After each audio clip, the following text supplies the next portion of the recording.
The story begins with a battle where 5 warriors seem to be fighting against a single person. This person is wearing armor with red details and holding a huge sword, appearing to be wounded. About to deliver a fatal blow, a young man says that the fight ends here. His allies follow him and also prepare to attack. The large sword of the warrior with the blue cape shines under the sunlight. Without hesitation, he strikes his weapon hard on the ground, causing an explosion that shatters the ground. We see the young man who is the target standing still while several attacks fly toward him. Quickly, he jumps into the air, while dodging all the attacks with his large sword, ensuring that none of them hit him, not even slightly. A little further away, a girl with long hair activates her power to keep the blue-caped warrior strong. We discover that she blessed the warrior, whom now seems more determined than ever. He decides to strike again, causing another huge explosion that throws the gray-armored young man against the wall, leaving him cornered while a sea of light comes toward him. Surprising everyone, he just watches with bored expression. Thinking to himself, the young man concludes that he won't be able to block that blow. A loud crash occurs, sending debris flying everywhere. Flying through the air with his cape on fire, the protagonist wonders if it's over.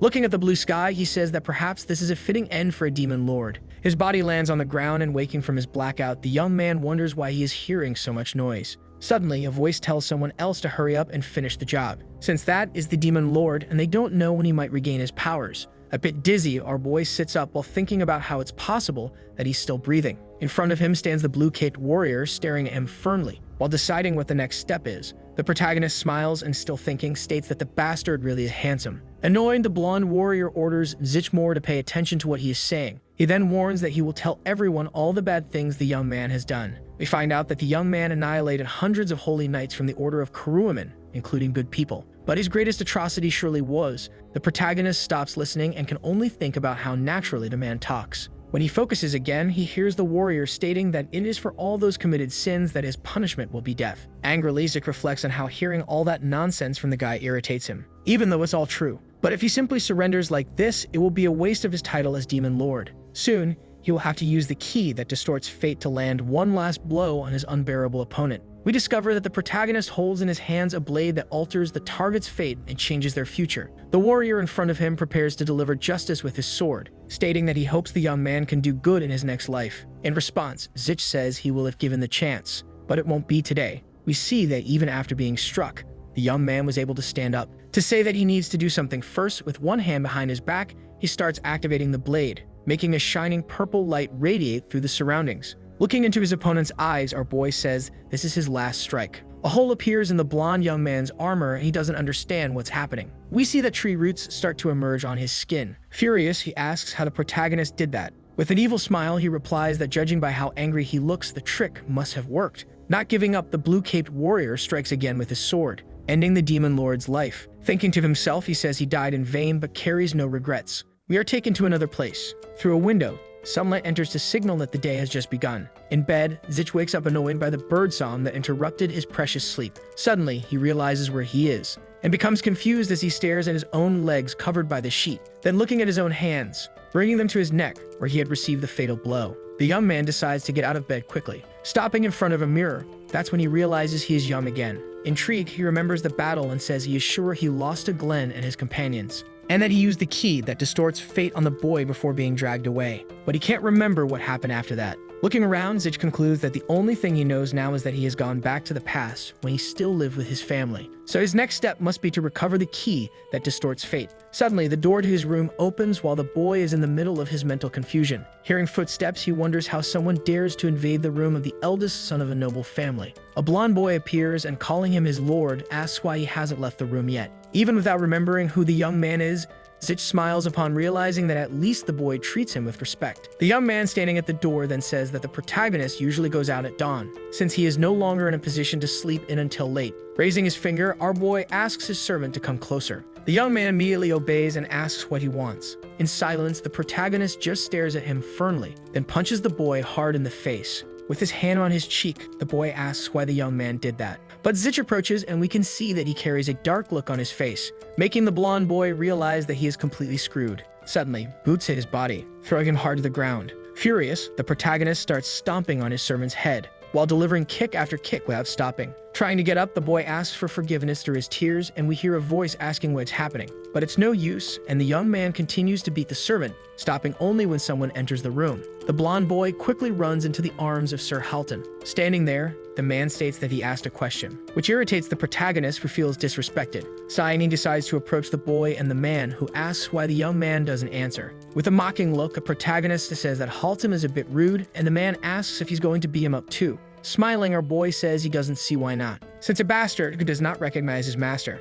must be taught a lesson until he learns to treat authority with respect. The warrior then asks if he has the skill to carry out that threat. Backing off, Zich says the man is right, since he cannot defeat him in his current state. But as a master, he cannot allow a mere bastard to be disobedient without receiving punishment. Furious, Halton asks if the boy even knows who he's talking to. Suddenly, a tablecloth flies toward him. With his head covered, the man struggles as he asks what trick that is. Desperate, the blonde boy screams the warrior's name. We see the protagonist appear in the air, ready to strike using a flower pot, which shatters into pieces as soon as it hits the man's head. Wiping his hands while watching his opponent on the ground, our boy says that strength isn't everything. And looking at the little blonde boy, he states that now he can go back to what he was doing before. We see the poor boy sweating cold as a fist flies toward his face. Outside the room, screams of someone calling for help are heard. Later, in another place, Zich stops in front of two huge doors. While remembering how scared he used to be to enter that room in the past, about to open the doors, he states that now he feels absolutely nothing. Inside, we see 5 people staring at him firmly, including the boy he beat and Halton, who has finally woken up after being struck.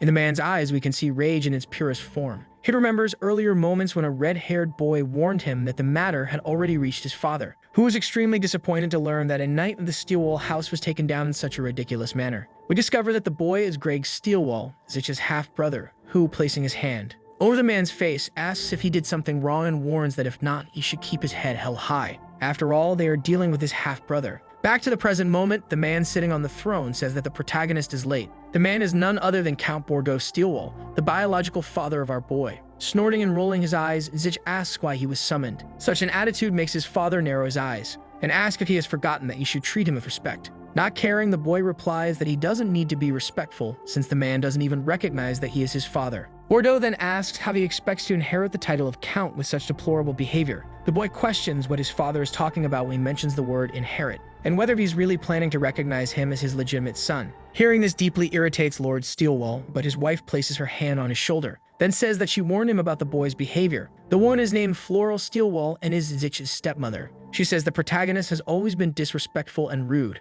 Her words make our boy clench his fist because he clearly remembers how the woman and her son are cruel, and how they always tried to get rid of him. Changing his attitude, the boy bows and says it was all a misunderstanding, then calls the woman mother while smiling mockingly. Floral glares at him with bloodshot eyes. Zich then asks if he was called there because of Halton and the blonde boy, and turning his back, apologizes to his father, claiming that he made a mistake while picking up a sword. The boy and the knight watch everything, trying to understand what will happen next. Bordeaux widens his eyes, as does Greg, who starts sweating cold. The protagonist points the sword at the blonde boy and says he's going to clean up his mess right there. We discover that the young boy is named Hans, and he is a servant of the Steelwall family. The head of the family stands up and asks how the boy dares to draw a sword in front of him, making his other son smile. Turning around, Zich says that anyone who insults the heir of the Steelwall family must die, and that he thought that was the reason for the meeting. The boy's stepmother steps into the discussion to order the boy to stop, as she knows Hans never insulted him. Placing the sword on the ground, the protagonist then asks if they are saying that he is lying. The blonde boy, in a panic, thinks that if he says anything wrong, he's done for and no one will be able to stop it.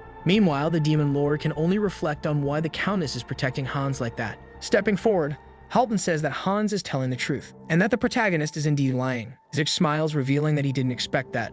Floral approaches and asks if the knight is sure. He replies yes, because the truth is that both he and the boy were attacked by the young man for no reason. Mocking, our boy says it's funny. The man admits he was attacked by someone like him, then asks if he also has no interest in admitting he was wrong. The man says he only told the truth. Zich then asks if Halton is really going to insist that he's innocent, and if that's the case, it should resolve this situation with a duel. Annoyed, the knight asks if the boy is being serious. With his sword pointed at the man, the protagonist asks his father if that isn't the right thing to do, then states that if he loses the duel, he will also lose the chance to be heir. His father then says he allows the duel to happen. Grinning, Halton says he will do whatever his lord orders, while our boy also smiles and thanks his father. Leaving, Zich asks to get informed of the time and place of the battle. Thinking to himself, Bordeaux says that he was just thinking about scolding his son and sending him back to his room. But this might be the perfect opportunity to give the position to Greg. Before leaving the room, the protagonist says he almost changed his mind, because he realized that even if he wins, he won't get what he wants. His father asks what he's referring to,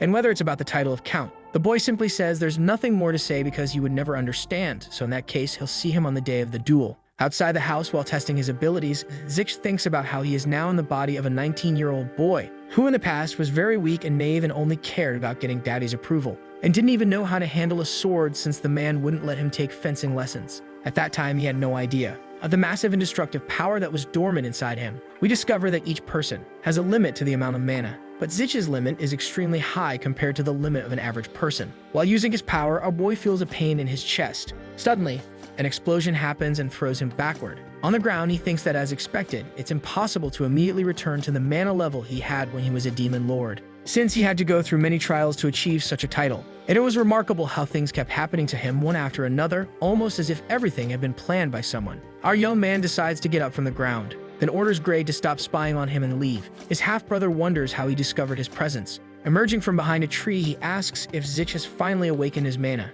and if he truly believes he can win the duel and inherit the title with those skills. Smiling, Gray also questions why his younger brother suddenly started acting so differently, instead of keeping his head down as he always did, in order to secure a reward later. The protagonist approaches his half-brother and stares at him seriously. With veins bulging on his face, he says he knows that Greg is afraid he will inherit the title, but the red-haired boy denies such an accusation, then states that if he cannot deal with someone like Zich, he should indeed give up on the title. Zich places his hand on the young man's shoulder and asks if he is certain about that, because in that case he will have to fulfill his older brother's wish and resolve the succession dispute in a more forceful manner, as he was raised. Pushing the protagonist's hand away, Grade asks if he is truly challenging him to a duel. Our young man then asks what his answer to the proposal is, and his brother replies that he has no reason to refuse. Walking away, the black-haired boy says that everything is settled then, and that he will choose the time and place. The day of the duel between Zich and Halton arrives. The man in the center of the battlefield shouts that he took the lesson he received seriously,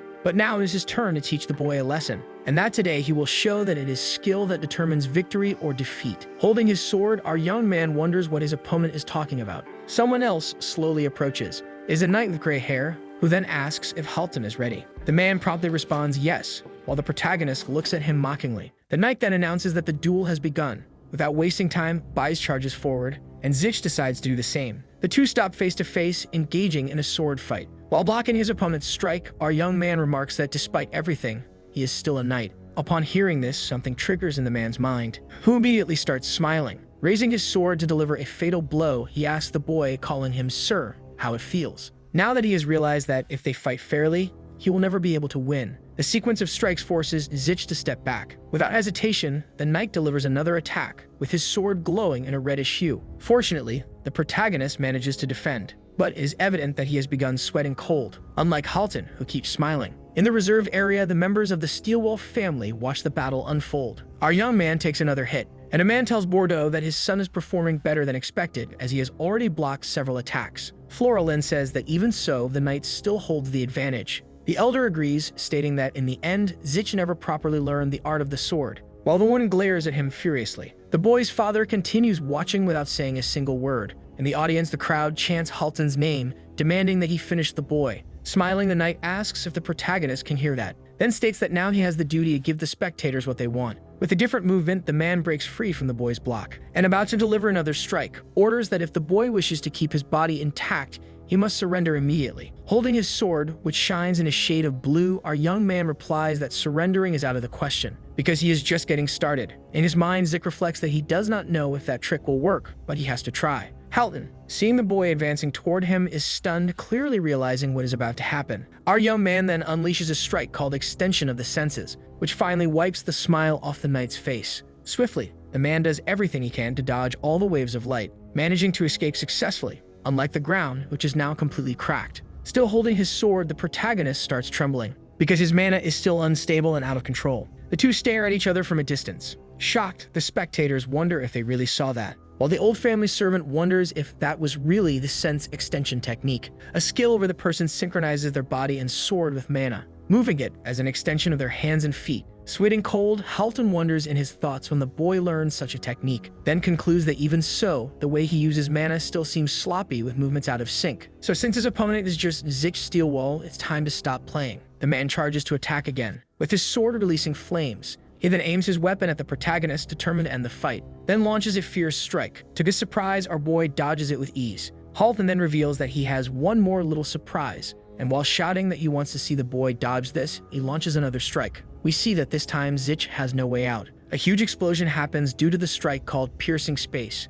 Our boy appears lying with his back in a crater that opened from the impact of his body. All the spectators start shouting, saying they expected nothing less from someone like Halton, who starts smiling while saying that the result has already been decided. So there's no reason for Zich to risk his life any further. Suddenly something hits the ground. It's the protagonist's sword who, getting up, says that with that body he cannot beat his opponent with techniques, but with real combat. Without hesitation, he charges at the knight at full speed, then drags his sword on the ground, which kicks up dust everywhere, including into the knight's face. The protagonist then takes advantage of his opponent being blinded to attack him with full force using his body, brutally slamming the man to the ground. Halton is still breathing and sits up while wiping his eyes. Annoyed, he says that strike was nothing more than a cheap trick, but suddenly realizes that the tip of Zich's sword is pointed at his neck. The boy then asks if he's going to say that after losing a battle in real life, while the knight glares at him. With no way out, he says he surrenders. Our boy then says that the only reasons he didn't win were his arrogance and fear of killing the eldest son of the Steelwall family. But if he learns the lesson, he can grow and become stronger. The gray-haired knight appears and prepares to declare the winner,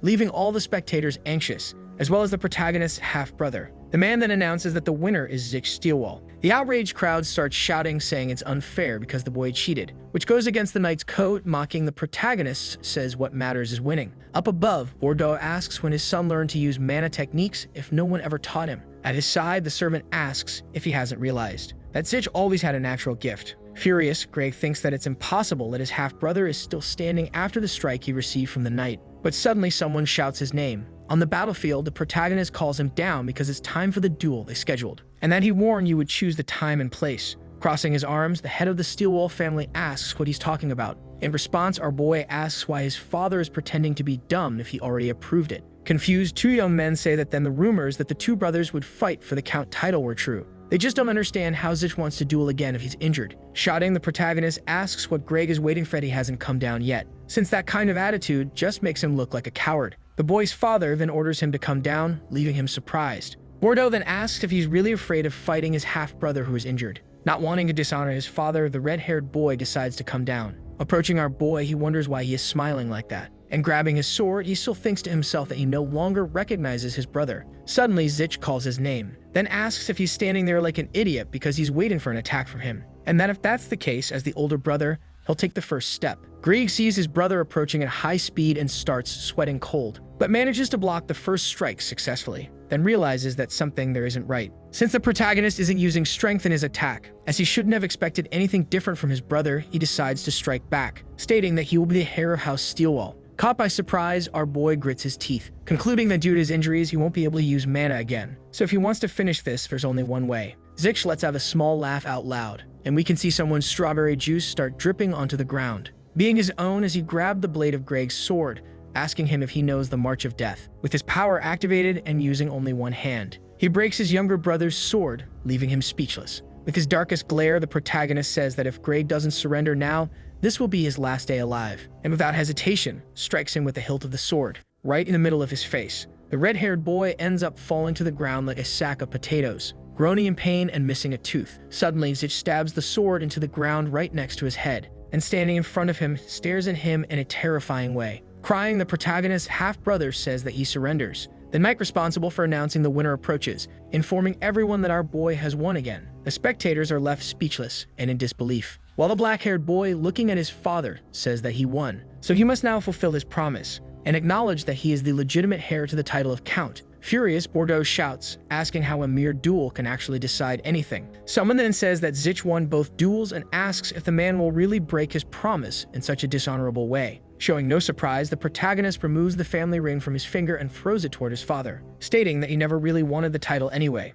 The ring spins until it stops at the foot of the head of the Steelwall family, who can only think about how reckless his son is. Stepping in, Floral begs her husband to stay calm, but the furious man shouts, asking what the meaning of that attitude is. Zich then declares that he is leaving the family from that moment on. Someone carries Greg out of the arena, but the boy calls him to ask him to never forget that to win a fight, one must never fear death, especially with the borders of Steelwall County constantly under attack. So if he wants to protect his home, he will have to become stronger. The red-haired boy doesn't even look back, he just keeps walking away. Our boy follows his brother's servant and grabs a potion from his belt without asking. After drinking the liquid, his wounds begin to heal, as he prays that House Steelwall does not forget what it learned that day. Later, outside the mansion gate, Zich prepares to leave but decides that first he needs to pull something on Hans, who widens his eyes when he sees something coming his way. We go back a few hours earlier when the boy was carrying a basket of clothes and humming through the hallways, being interrupted by Zich, who stops right in front of him. Because it was dark, Hans asks who's there,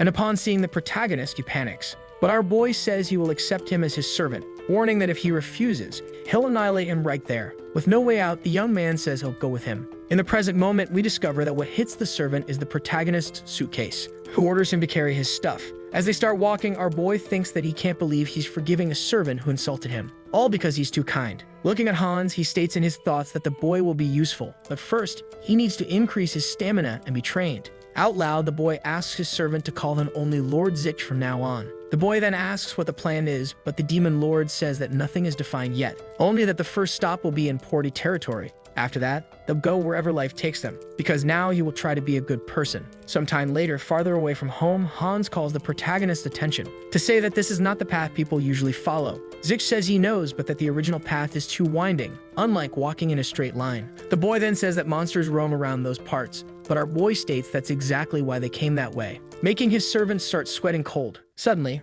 a noise catches the blonde boy's attention, who starts trying to convince himself that he must have just heard things. The two walk a bit further into the forest. Hans keeps freaking out in fear, wishing to get out of there as quickly as possible. Zich then calls him, snapping him out of his thoughts. Handing a sword into the boy's hands, the protagonist says it's time for him to test his skills. Not understanding, the young man asks what he's talking about, but our boy simply tells his servant to look behind him. Obeying, he turns around and immediately panics, because in the middle of the bushes, a creature with red eyes is lurking. It's a goblin who, upon seeing the boys, starts smiling, which makes Hans's legs begin to fail. Terrified, the boy says he doesn't know how to use a sword and asks if he could fight with a bigger weapon instead. Zich tells him to stop whining or else he'll get kicked, which might actually be a good thing in the end. Tired of all the chatter, the creature jumps to attack, making the servant scream and run back and forth, even though it's pretty small. Our boy then thinks that this will be more work than he expected. Suddenly, the goblin turns to face him, but before it can attack, the boy lands a strike and throws it back with force.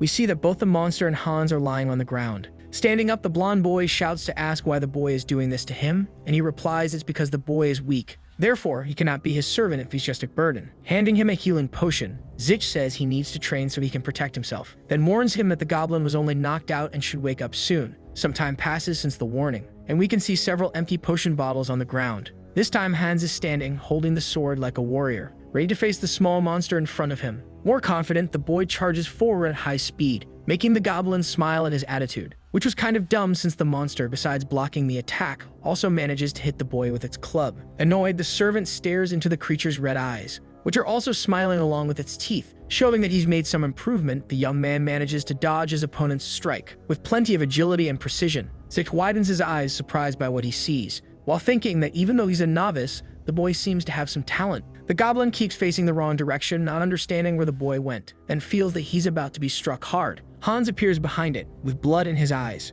and plunges his sword right in the middle of the little monster's head. Seeing his opponent fall, the boy sighs heavily, then looks at his own hands, wondering if he finally won. When he sees that he did, he starts jumping and shouting, feeling like a champion. Approaching, Zich hands him another potion bottle, then says that the boy exceeded his expectations. With a wide smile, he says it's all thanks to the boy. Suddenly, something catches the blonde's attention, and he drops the drink on the ground. He then asks our boy to look to the side. We see a horde of monsters furiously approaching. They're more goblins, growling non-stop. Our boy watches them coldly, while his servant starts sweating cold again. Taking a few small steps forward, the protagonist crouches and picks up some rocks, then throws them all toward the monsters, leaving the blonde boy terrified and confused. The stones hit the goblins right on their heads, and we can see they get even angrier than before. But Zich remains standing without showing any reaction. Looking at Hans, he asks why he's so surprised if the fight is just beginning. Curious, the young man asks what the boy is talking about, but his master simply tells him to look behind. Upon seeing giant orcs, the servant turns completely pale, while our boy tells him not to worry because they have plenty of potions. Night quickly falls and the stars appear in the sky. We see that all the monsters have been defeated and the boys are resting by a campfire. Zich observes his servant completely passed out and snoring non-stop, remembering the conversation they had earlier when he asked why Floral protected the boy so much, and what his relationship with the woman was. Hans replies that his grandmother was the Countess's nanny, so she has liked him since he was a child. The protagonist then says he remembers his mother tormenting a servant because he was the grandson of Floral's nanny. Leaving the boy embarrassed and curious, our young man asks what he thinks about his late mother, and he replies that the woman was a good person. She took very good care of all the servants, besides always treating the count with respect. She was very kind and warm to everyone around her. Back to the present moment, while analyzing Han's lie, Zich realizes that no one liked him at home because of his mother. Considering the way she treated everyone, even he feels a little bad for his father Floral and Greg, even though it's something he has no fault in. Suddenly, the sound of what seems to be a carriage catches his attention. Standing up, he wakes his servant with light kicks. The servant wakes up and says it's not morning yet, but the protagonist warns that something is approaching. Grabbing his sword, Hans asks if they are goblins or orcs. Soon after, he spots that it is actually a carriage. Zich puts him in front to lead the way. Sweating nervously again, the boy asks if it might be a merchant, but his master denies it because the sound of the vehicle's wheels is too soft for someone like that. The boy then says it can only be travelers like them, but the young man replies that no one would be traveling through the forest at that hour. Hearing the noise getting closer, the dude stays still, wondering who it could possibly be. Suddenly, footsteps approach the boys, and we can see that they belong to two knights and a horse. Intrigued, the protagonist wonders in his mind if they are holy knights. Someone begins to step out of the carriage and announces that they also plan to camp there that night. Our boy widens his eyes upon seeing who is speaking. The young woman, removing her hood, states that she is a follower of Karuna, and her name is Ain Lubella, the Saint of Mercy. Zich quickly remembers that the young woman is the saint who belongs to Karuna, the same one who helped the blonde knight kill him in his previous life. His biggest surprise is that he didn't expect to meet her there. Another person approaches and says it is a pleasure to meet the young man. It is Bellery Wag, Ain's assistant and candidate for Karuman sainthood. Our boy quietly states that the man is the killing machine of Tasmia's troop. Then he shakes the man's hand because he promised to be a good person, which includes building different relationships with people from his past life. Being friendly, the young man says that there is plenty of space for everyone to camp there, and Bellery thanks him. Looking at Hans, the protagonist says that he should greet them as well. In the blink of an eye, the boy is already kneeling at the young woman's feet, introducing himself and showing he is a true suck-up. Quickly, the knights who accompany the newly arrived duo start setting up a large tent. One of the men then asks someone to hold one of the poles. Ain steps forward to help but is stopped by Hans, who says he will do the job with a cheeky smile on his face, and with nothing else to do, the young woman simply thanks him. Wasting no time, Zich's servant starts helping the knights, even though he is small compared to them. Smiling, the protagonist says that his servant really seems excited, which is totally understandable, since Ain is incredibly beautiful, and Glenzanard would never choose ugly women to be part of his team. Pulling the young man out of his thoughts, someone politely asks for permission. Very close to him, the young woman asks if she can sit by his side for a while. The protagonist says yes, and the saint thanks him for his kindness, and for letting her and her companions camp there. Being modest, the young man says it was no big deal, but his face shows slight discomfort with her getting so close. The young woman stares at him, noticing that the young man is about to say something. As expected, Zich asks what she is doing there, and she replies that she is just traveling the land. And whenever she finds those who are in pain, she offers prayers of blessings. Our boy says that she is doing a good job, but Ain says that she is only fulfilling her duty as a follower of Karuna. She then asks what he is doing there. Our boy replies that he is looking for a way to be a good person. Suddenly, a spark goes off in his mind, and he asks the young woman if she can tell him what should be done to be a good person. The girl looks intrigued, but the young man says that she is probably the best person he could ask at. Reflecting for a moment, the saint says there are many ways to be a good and kind person. She then asks if the young man has any special abilities. He says he is very good at using physical strength. Ain then says that he can use that strength to help people in need.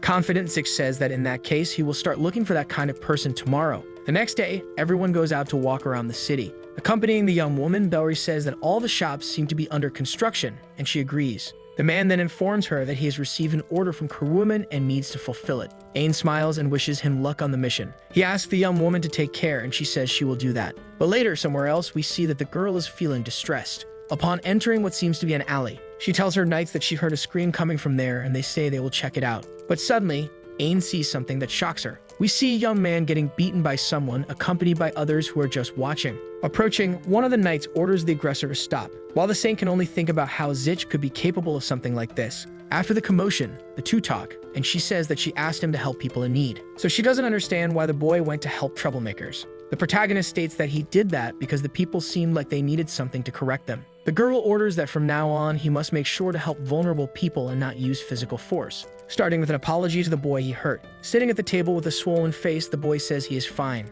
Introducing himself, the young man says his name is Soon, and that he is very grateful to Ain for saving him. Curious, the girl asks why he was being beaten, and if Zich and the other boys were trying to take his shot. Confirming, the boy says there is a group called Siren Corporation that is bribing people, including the mayor, to get what they want. But even if his shop seems old to others, it is very precious to him, because it is full of memories of his grandfather and father. So when he refused to give up the place, the group turned violent. Now he no longer knows what to do. Sympathetic to the situation, the young woman says that soon doesn't need to worry anymore, since she will meet with the mayor of Porty immediately to resolve the situation. One of her knights then warns that Karuman followers should not get involved in politics. But Ain says that as a follower of Karuma, she cannot ignore that and promises to solve everything. The young woman quickly leaves the place and her guards run after her to accompany her, while Zich feels that something is going to go wrong. The next day, walking around the city, Hans asks what the protagonist is thinking. He replies that he is thinking about what the saint said about helping the vulnerable because he feels that she doesn't even understand that properly. Pinching his servant's cheeks, he says he is also worried about the fact that the young woman hasn't returned to the camp.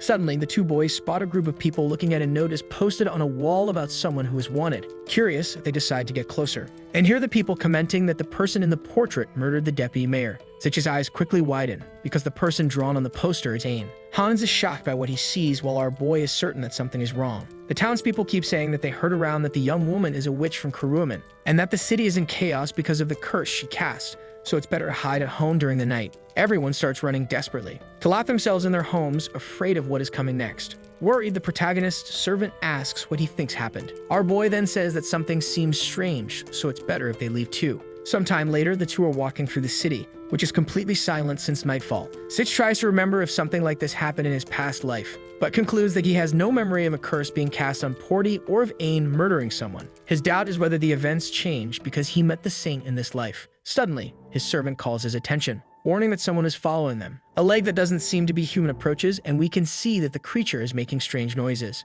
We discover that it is a zombie woman. Terrified, the blonde boy asks if that is really an undead, while our boy, without hesitation, charges at the monster, eliminating it in less than 5 seconds with his sword. On his knees, Hans asks why something like that was walking through the city. The protagonist then says he doesn't know, but something definitely doesn't seem right. Somewhere else, someone says they are relieved that there were no victims. With lit torches, two guards tell the boys that they will take care of the monster's body and thank them for their help. One of the men then says it's better for them to go inside and hands his torch to the blonde boy, warning them to be careful because they might be affected by the witch's curse. The guards leave, taking the undead with them. While the protagonist's servant asks if he really thinks Ain is a witch, the young man replies no, because he is sure that the real culprit behind the incident is using the young woman as a disguise. Curious, the blonde boy asks how he can be so sure. Zich says it's because Ain is, but he can't finish his sentence. His servant then questions if he knows something about the young woman that he isn't revealing. Our boy then bluffs and claims that you can tell just by looking at her face that she's a good person. Suddenly, he hears something, and quickly turns around to see what it is. Confused, Hans asks what the young man heard, but our boy doesn't say anything and just starts running in the opposite direction from home, quickly arriving at a structure not far from there. Appearing at the door, he finds Ain and asks what the young woman is doing in that place, while Hans stands there with his mouth wide open, seeing the girl cornered and hiding alone. All together, they return home. After a bath, the saint approaches and the protagonist asks if the clothes he lent her fit. The young woman confirms they do. Our boy then says that his servant went out to buy dinner and will be back soon. Then he asks where the knights who were supposed to protect the girl are. Ain just lowers her head, and the boy asks if the men went on another mission. The young woman answers that it's all her fault. Tears start falling from her eyes as she says the knights are gone because of her. Without showing much reaction, the protagonist hands her the wanted poster with her face on it and asks if what happened has anything to do with what's written there. Desperate, the saint says she is not a witch. Zich then says that he knows that, surprising the young woman with his faith in her innocence. He continues, saying he knows she wouldn't do bad things,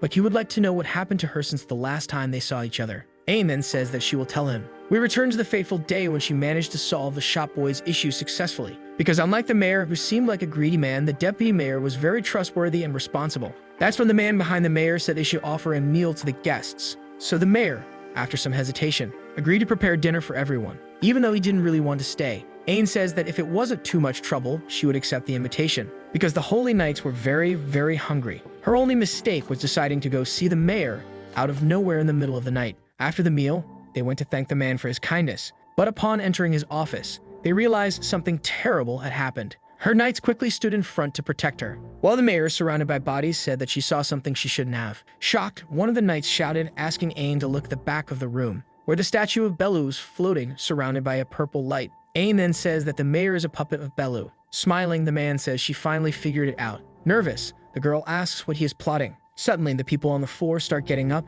and the mayor reveals that he is offering her as a sacrifice to the statue. The zombies charge at the trio. The knights quickly begin to counterattack, protected by the saint's power. But Ain realizes that there are too many undead in that place, and that she probably won't be able to handle them all. One of her knights turns and asks if the young woman is okay, quickly realizing that one of the zombies was coming at her from behind. The man urgently asks her to look back, but seeing that there wouldn't be enough time, he decides to throw her backward and take the lead, taking the blow directly in her place. Sitting down, Zich asks if the young woman is really talking about Belu's followers. Confirming, Ain says the group served the evil god, desiring destruction and chaos and committing attacks in his name. Intrigued, the protagonist asks what they are trying to do in Porty. The young woman says she thinks they are planning a ritual, because she saw that the inscription on the statue behind the mayor said, "I offer the city to Belu." Our boy shows that he knows what it's about, and his friend asks what he is hiding. In response, the young man states that there are probably hidden statues around the city, and that the book the mayor was holding must be the catalyst, the one that activates their power.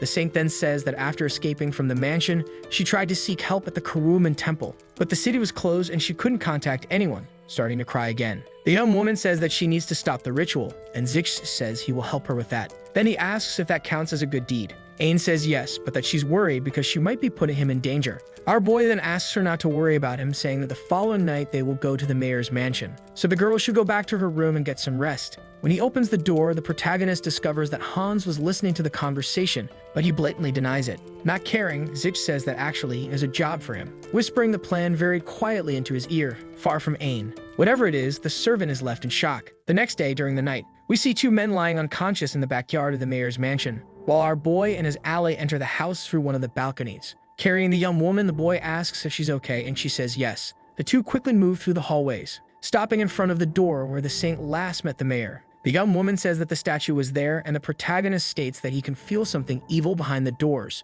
Without waiting any longer, the duo enters the room, finding the mayor facing one of the windows surrounded by purple light. Ain then says that it was the man who killed the deputy mayor. Moving forward, Zich charges to attack, cornering the man with his sword, but he shows no reaction, which confuses the boy. Worried, the saint asks him to be careful because undead may appear. Placing his foot on the mayor's back and pushing him, the protagonist says that she accused the wrong person, because the man who just fell to the ground is not the mastermind. Ain is shocked because she was sure she was right. Suddenly, a purple aura starts coming out of the mayor's mouth. Smiling, Zich says they just found the real culprit behind all the chaos. The person approaches and says he didn't expect the young woman to return on her own. We discover that the real villain is actually the deputy mayor, who was never dead. Shocked, the young woman says she was sure the man was no longer among them, quickly realizing that he is, holding the book that possesses Belu's power. With a dark look, the deputy mayor says that the book is the key to the offering ritual, and the girl asks how he got it. Zich says that now he understands the situation and that the mayor must have been following someone else's orders until he was taken down,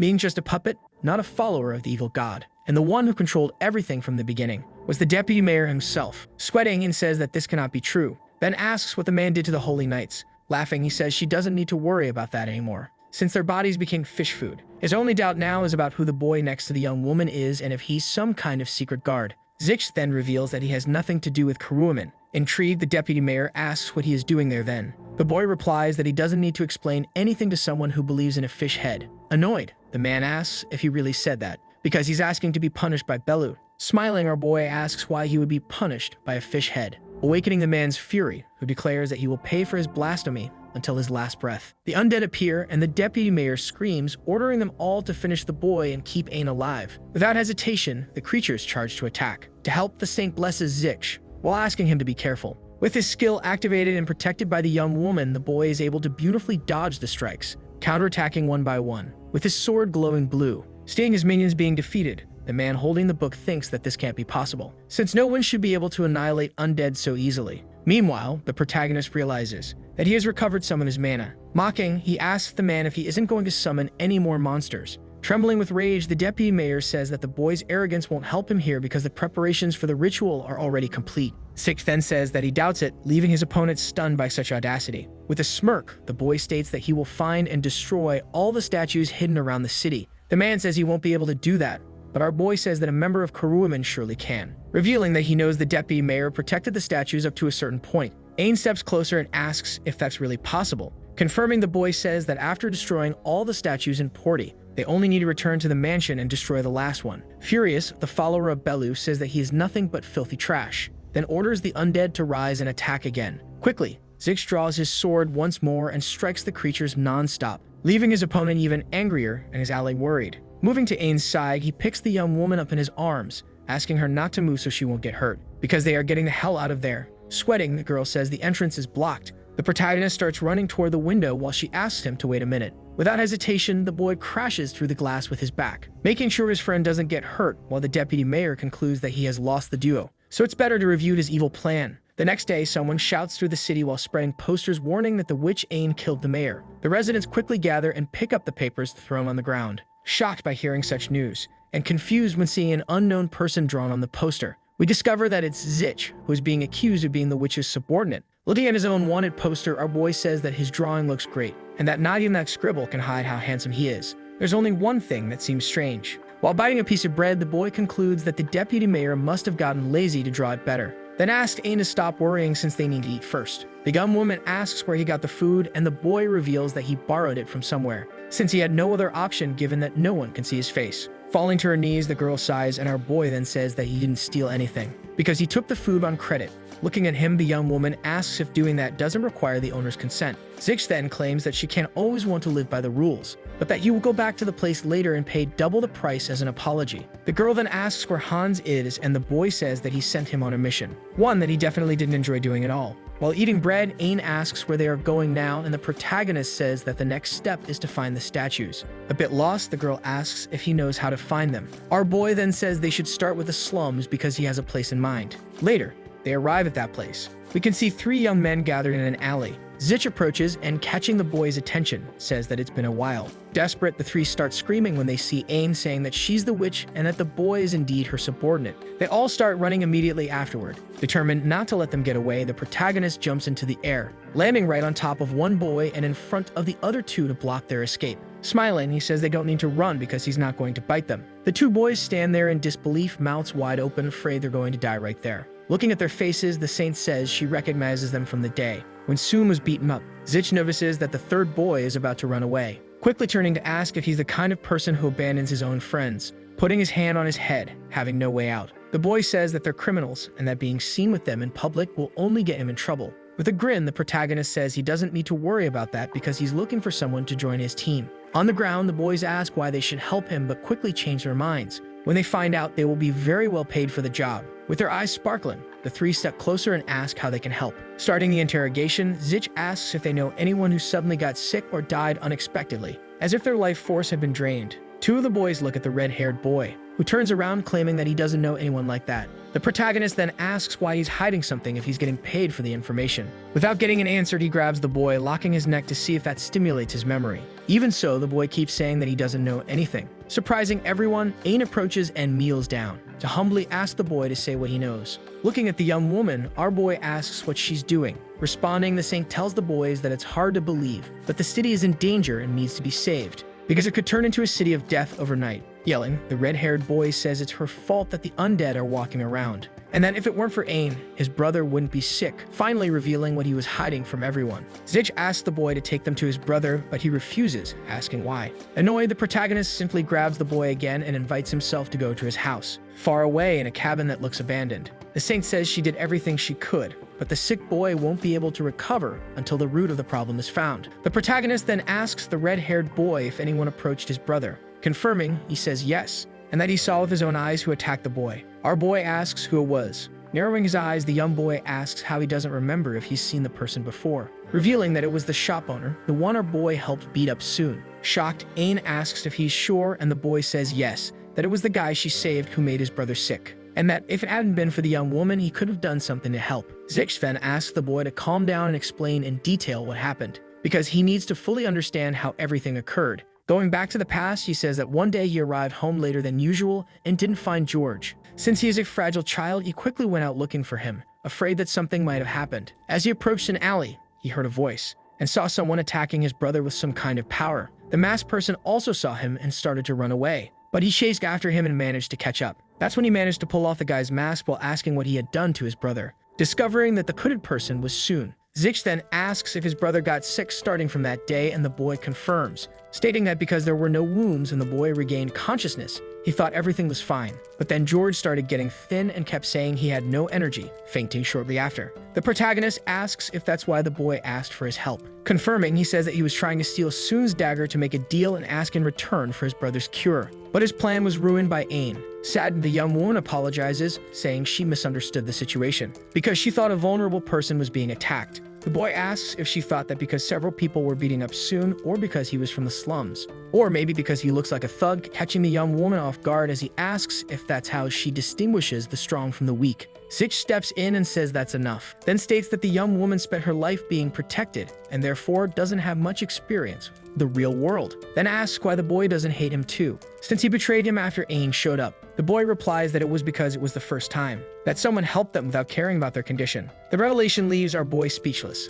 Leaving the cabin, he asks what his ally thinks about the situation. She says that she definitely felt the filthy energy of Bellu and George and that it's clear the boy is an offering. Zich says that in that case, they should start from there, revealing that he has discovered something. We are taken to the shop, where Soon is carrying boxes back and forth. Suddenly, the boy feels something strange. And opening the basement door, he decides to go down and check. Reaching the back of the place, he realizes it might have just been a rat. But suddenly, the protagonist appears behind him and asks if the boy remembers him. Thinking to himself, the young man wonders what our boy is doing there. Quickly explaining, Zich says that he didn't manage to finish beating him up last time, so he came back to finish the job. But now he won't be interrupted, since the guardian angel who protected him last time returned as an angel from hell. Soon is thrown hard to the ground and screams in pain. Then he begs the protagonist to spare his life while asking what he did. Our boy tells him to ask the fish head behind him, saying that maybe the boy needs to get beaten a little more to remember. Injured, the shopkeeper asks if Zich thinks he's a follower of Bellu, saying with conviction that he is not.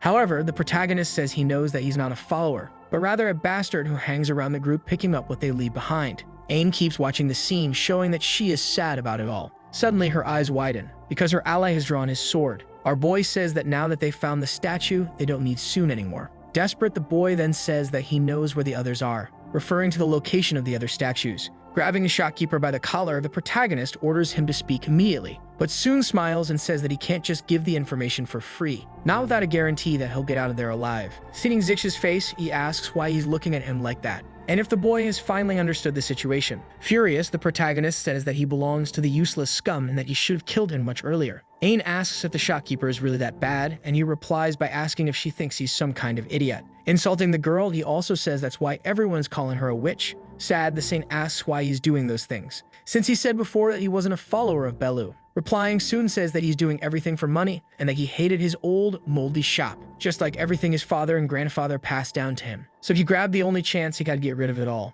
Zich interrupts him and tells his ally that they're wasting time, while the shopkeeper demands that he let him go and let him leave safely if he wants to know where the other statues are. Our boy then says it's a shame because he just changed his mind, deciding to finish him off right there and then, since he can figure out the location himself, as it's clear that the boy is blatantly bluffing. Soon says he won't accept that, and desperately starts begging Ain to stop the protagonist because he is a vulnerable person. The saint remains silent, thinking about what to do, then asks Zich to get rid of the boy. Screaming, he keeps begging to be spared, suddenly stopping, giving the impression that he's no longer among the living. Ain shows signs of feeling sick after seeing the scene, but approaching the girl, the protagonist tells Soon that if he sees him again, he will wish he were dead, leaving and abandoning the boy lying on the ground injured, so scared that he almost soils himself. The duo returns to the red-haired boy's cabin. We see the young woman sitting on the porch, reflecting alone. Suddenly, our boy approaches and offers her some bread, then asks if she's okay. Ain then says that she has been making wrong judgments the whole time, because even in Soon and Timmy's situation, her prejudices spoke louder,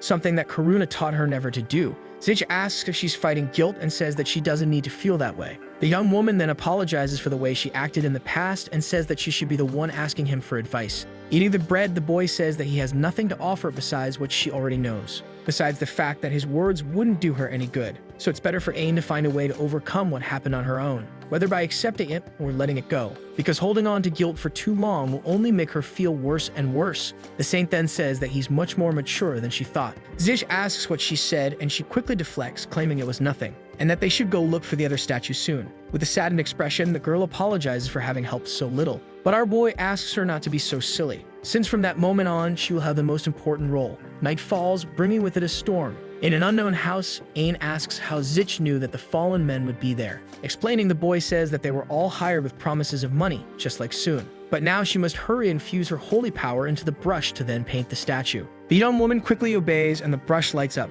in shades of bright yellow. When she finishes, she says the process is done. The protagonist thanks her, and shortly after, he says that he's also finished. We see that the statue is now covered with drawn symbols. Placing her hand over the stone, Ain adds the finishing touches. When finished, she asks if they should leave. The boy then says that her power has already flowed into the underground waters, so everything will be fine, and they should head to the next place. Looking back, the young woman wonders if that will be enough to stop the ritual. Meanwhile, at the mayor's mansion, the person responsible for the ritual is sitting at his desk, with power flowing through his body. Observing the wanted posters he drew and spread around the city, staring at Ain's poster, he smiles wickedly, hoping the young woman returns soon. Far away in another place, we see someone running while carrying another in their arms. It's Belry and Hans, who warns the man that he's going to vomit. The man then stops abruptly, and throwing the boy to the ground, tells him that he'll have to continue without him. Screaming, the boy says that he can't just leave him there, but it's too late. We see red eyes appearing in the bushes behind the boy. Scared, he starts running and shouting the man's name. Meanwhile, Zich and Ain are walking through the city. Worried, the girl keeps wondering if the plan will work, revealing that it's been days since they've been walking around finding and painting statues, but she doesn't know what the magical symbols in the paintings are. Suddenly, the duo hears a scream, and they come face to face with a zombie. The protagonist asks if the monster doesn't seem different from the others, with much slower movements, which means their efforts weren't in vain. After defeating the monster, Zich says that the number of undead wandering the city is also much lower, all thanks to Ain. Smiling, the young woman says she's relieved, while our boy watches her, smiling as well. Then asks if she thought the magic circles wouldn't work. Embarrassed, the young woman says it's not that she doesn't trust him, she just had never heard of that method, let alone that it was such a powerful technique. Trying not to reveal that he was the one who created it, the protagonist says that anyway. It's already time for them to go find the main statue at the mayor's mansion. Since now that all the statues have been painted, the power of the ritual must be much weaker. And the deputy mayor is probably there, right at the center of everything. Grabbing her weapon, Ain says that. Then they should go there right now. Quickly, the duo arrives at the place and enters without even knocking. Standing again in front of the large doors, the young woman states that she can feel strong currents of energy coming from inside the room. Zich then asks his ally to stay behind him because he's taking the lead from this moment on. Without hesitation, the boy opens the door, entering stealthily and cautiously. Suddenly, a beam of purple light appears, hitting and shattering a window behind Ain, who gets scared. The protagonist reveals that it caught him by surprise while his friend asks if he's okay. Replying, the boy says yes, and that it wasn't a big deal. The most important thing is the fact that he didn't sense the presence of the creature holding a scythe earlier. Nervous, Ain asks why high-level monsters are there. The monster, which looks like a Dementor, charges at the duo again without hesitation. But Zich manages to defend himself using his sword, stating that the only thing the monster is good at is killing people. The two engage in a brief battle, but the protagonist quickly strikes with consecutive blows, finishing the enemy off. Other creatures start to rise from the ground. Worried, Ain asks the protagonist to look behind. We see that the monster is about to strike a fatal blow with its scythe at the boy, who misses in time while saying that his opponent's assassination skills aren't that bad, and could even be effective if it weren't him they were fighting. With what seems to be the end of the battle, the young woman asks how shadow monsters could have appeared there. The boy then says that the creatures must have been summoned by Bellu, making the girl even more nervous. Suddenly, the deputy mayor approaches and says there's only one reason for that it's because his ritual hasn't lost its power as she thought. The mansion starts collapsing and Zich states that the ritual must be starting. With wide eyes, Ain asks if their efforts didn't help at all. Calming her down, the young man says that they will help, but first they need to get out of there. Grabbing his sword and activating his power, the young man literally starts breaking an exit right in the middle of the floor, causing a slight explosion to happen. Grabbing his ally, he asks her to hold on tight and starts running towards the improvised exit while everything collapses around their heads. Amidst the debris, the statue of Bellu appears glowing, seemingly floating on its own, revealing that it is on top of a large amount of water. As he approaches, the deputy mayor asks if the pair doesn't think that is beautiful, which makes Ain very irritated. Unbothered, the man asks why the young woman doesn't call him by his real name, which is Alid Grodum, then asking if the girl has that face because of the beginning of the ritual. Mocking, he says that the strange markings they made on the statues were completely useless. Surprised, the saint asks how the man knows about the drawings. Explaining, Alid says that it was all part of his plan and that he left the statues there for them to find, also that she would join him. And since it wasn't hard to lure them there, he only needed to make sure they would come back on their own. To do that, it was enough to make them believe that interrupting the ritual was going well, because he knew they would go after the last statue since someone warned him that this would happen. Ain is shocked by everything she heard. While Zich asks if he was actually spying on them, the man then says that the young man should be thanking him, since he designed the posters sloppily to make it easier for the protagonist to walk around the city. Now, in a matter of hours, the people of the city will become part of his loyal army, where Ain is more than welcome. The saint gives Alid a look of contempt, saying that she won't allow him to do whatever he wants. Smiling, the man says that in that case, he has no choice but to use good old brute force. Looking at Zich, the young woman thanks him, leaving the young man confused. Explaining, she says that if it weren't for him, she wouldn't be there now, so she will do her best to hold off the zombies while he escapes. Annoyed, the deputy mayor says that she should be mad at the boy who put her in that mess knowing the truth. Our boy then reveals that he always knew the magic circles had no effect, just as he knew that Alid was doing all this to lure Ain to Belid.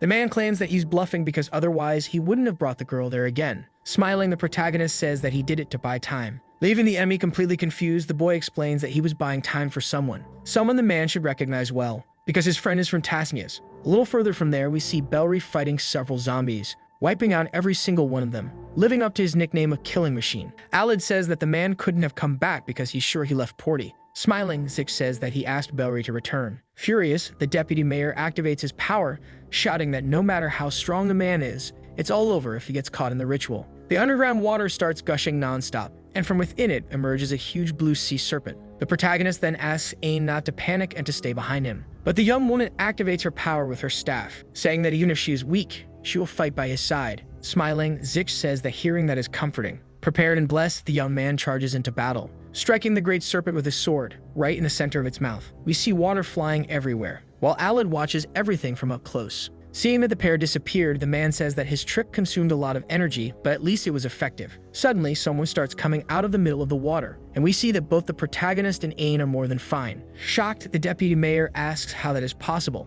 Answering, our boy says that even a huge water column can be turned into a waterfall if the pressure is dispersed. Suddenly, we see someone approaching. It is Belry, who has finally arrived. Keeping his posture, Alid stammers, claiming that the man will also be an offering for the sacrifice, but ends up being struck immediately to learn to shut his mouth. Dropping his book on the ground, we see that the book has a bizarre face, which becomes even uglier when it is struck by Belry's sword. The man then says that, as expected from a Belu artifact, it is repulsive to the end. The base of the statue that was floating before falls heavily into the water, leaving everyone surprised by the loud crash. Smiling, the deputy mayor says that finally the day of final judgment has begun. The newly arrived warrior says that this is impossible since the key to the ritual was destroyed. But the enemy states that if enough vital force invades the city's underground waters, the ritual starts automatically, and it cannot be stopped until it swallows the entire place, making waters filled with Belu's energy emerge from the ground. Upon hearing this, the trio of heroes remains silent. After a little while, Alid wonders why nothing is happening. Zich then says that the magic circles he drew on the statues were real, and they had the power to interrupt the ritual. Mocking, the boy asks the man how it felt to have a sweet moment of hope. The next day, we see that the city is safe and sound. Belry thanks the protagonist for his help, because thanks to the note sent by Hans, he knew that Ain was in danger, so he's happy that he arrived in time. Our boy says that he planned everything, taking into account the time it would take for him to return, putting his servant through some tough moments. Saying goodbye, Zich says that he needs to go, and the young woman says that he can rest a little longer if he wants. Refusing the offer, the boy states that he's in a hurry, because he has already decided what his next destination with Hans will be. Inside the temple, the saint talks to Belry and says that she discovered the protagonist is the eldest son of the Steewall house. Shocked, the man asks if she's talking about the house known as the Fortress of Steel. Smiling, the girl says yes, but she's not sure if Hans wasn't just joking. Putting his hand on his chin, the man says that in any case, it's better to hide the boy from the order, because if they find out that he taught them the magic circle to interrupt the Belid ritual, they will come after him for revenge. Ain says that hiding Zich is a wise choice.